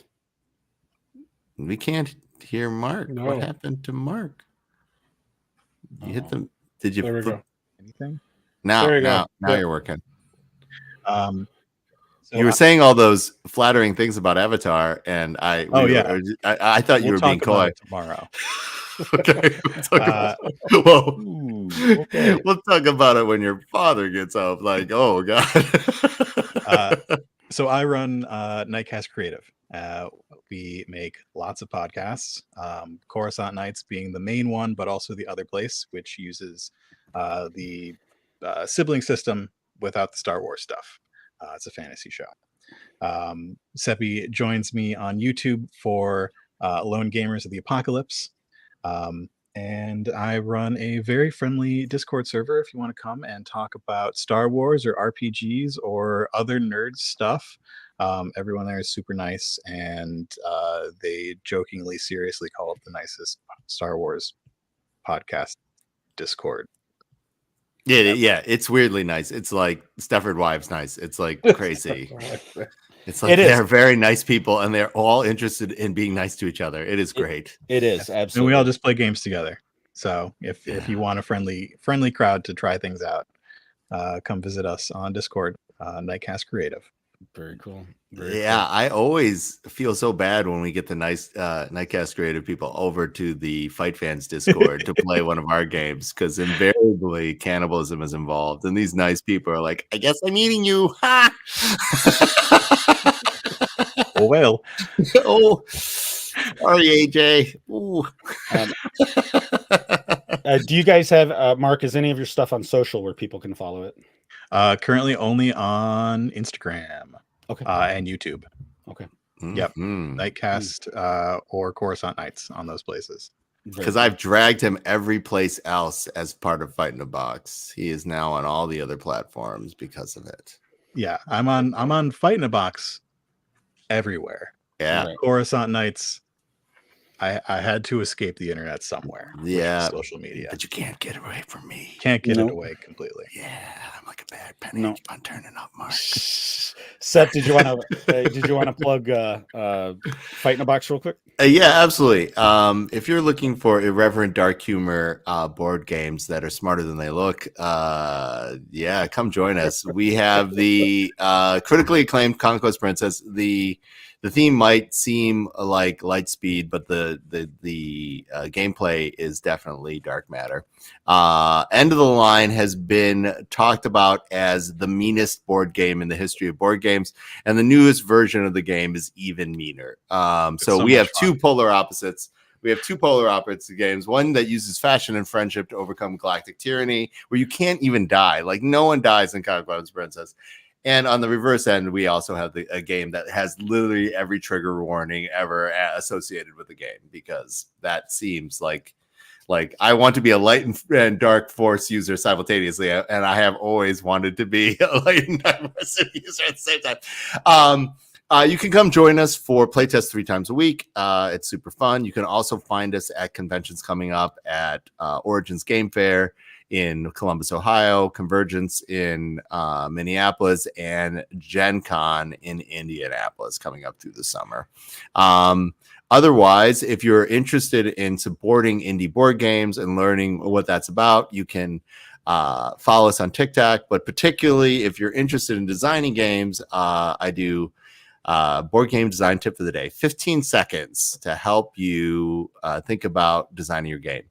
But if you want to do a really weird Michigan something, the Flint Theater Company has their own podcast channel, and I am the voice of Superman in their radio drama reenactments of the original Superman dramas. So you can hear me be Superman. That's the FPN, the W Flint Michigan play or something like that. So you can check that out. It's actually other than me, everybody else is super talented. It's really good. It's really actually super good. Mystery Kevin is a great editor and a great director, and I felt very out of my depth being with such talented people. Is that audio or video? It's all audio. Oh, radio. It is a radio drama done with the original script. It all came out of copyright, so it's the exact with modern podcast editing and sound effects, so you can experience Superman's first story arc against the Yellow Mask. That's very cool. I love good old school. Cool. Yeah, I love good old. It's old timey. It's actually really, really good, and it's that exact sort of 20-minute like radio drama of the 30s and 40s. So Very cool. if you're feeling it, and you want to hear me be Superman, I am Clark Kent and Superman, and they talk differently. That's awesome. And on your 15-second game design tips, if you follow us on social, I think it's Twitter and Threads, I will retweet those. So you can find them through that channel. If you follow us, you can follow Fight in a Box that way, or just go ahead and look them up on any of the socials. Yeah, we're on all of them, include Blue Sky. Like, oh wow. Yeah. Like we're fighting a box literally everywhere, which is great. That's awesome. So before we do the last segment and the sign off, Mark, for coming on the show, every guest becomes an honorary member of Brown Squadron. And so with that, you get a flight designation and a call sign. And you will be known, or your flight designation will be Brown 55. Because that's where we're at. That's how many people we've had on since Giuseppe. And wow, really? I know, yeah. That is a lot. It has not been that long. Like it's No. been a bit, but it's not like you guys have been cranking them out. Good job. We have. And it was funny when you talked about painting droids to be different droids. We had Chris Bartlett on, who is a performance artist and actor in all of the live action Star Wars. So most of the droids, aliens, that's Chris Bartlett. And he showed us the inside of C-3PO's head because he is the official C-3PO for live events, red carpet things and all that. And he's kind of taken over for Anthony Daniels and all that. Oh, that's amazing. Yeah. Wow, you guys are killing it. I love that. We're trying. So back to the call sign. So because you are a GM most of the time, I wanted to give you a choice of the call sign. And I had two different call signs done up. So I have Sterling and I have Gracchus. And I'll tell you the backstory of the one you choose. Sterling and Gracchus? Gracchus. The Hutt. Sterling. All right. Sterling, I know Gracchus. So Sterling is Sterling Hershey, and he was actually one of the designers of the Star Wars role-playing system that you guys use for Coruscant Nights and Nice. Other stuff. So Sterling cool. It is. And the other reason I had given Gracchus as an option was because in Star Wars, Creel, which is Seppi's call sign, goes to work. Bayou Space Shrimp. Right, which he goes to work for Gracchus as the game master in his arena. Mm-hmm. So there is that. But yeah, welcome to the crew. Thank you, Mark. And like I said, we'll do some more game development and we're going to do some adventures. If you turn 55 upside down, it's 22. Exactly. It's like poetry. It rhymes, right? You are upside down double deuce. Exactly. So we got one more segment. That is awesome. Yeah. Which explains the bald and the beard on the top. There you go. It's all symmetrical. It's all symmetrical. So we got one more segment we're going to do real quick, and then we'll do the sign off, and we will get out of here. Scruffy, if you got the picture ready, I'll do the intro. So are you ready? I am ready. Dad joke of the week. Time to annoy Scruffy and DB. Dad joke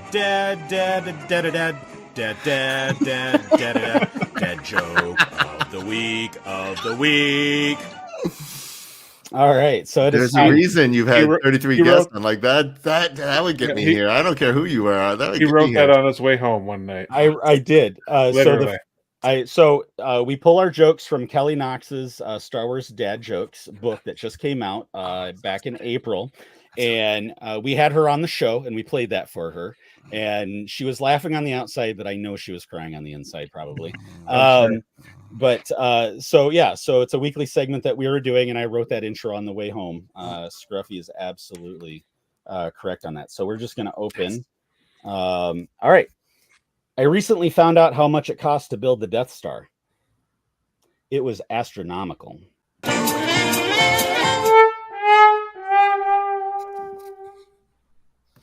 All right, and there we go. No. Yes.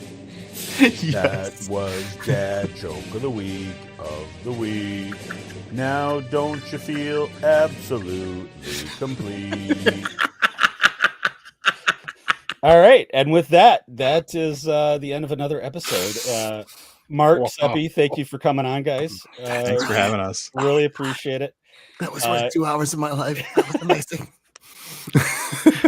that last minute and a half was worth it all. It really was.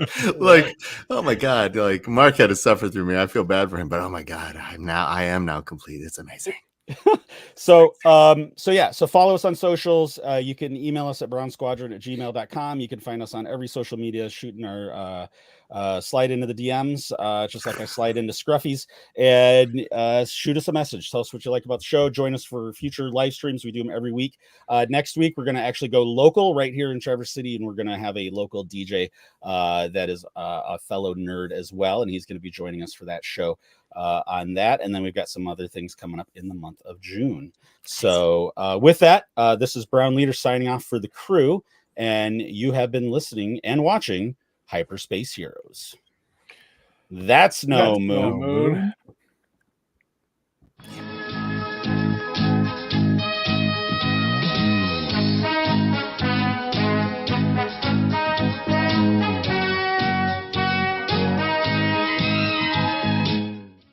Was it good for you?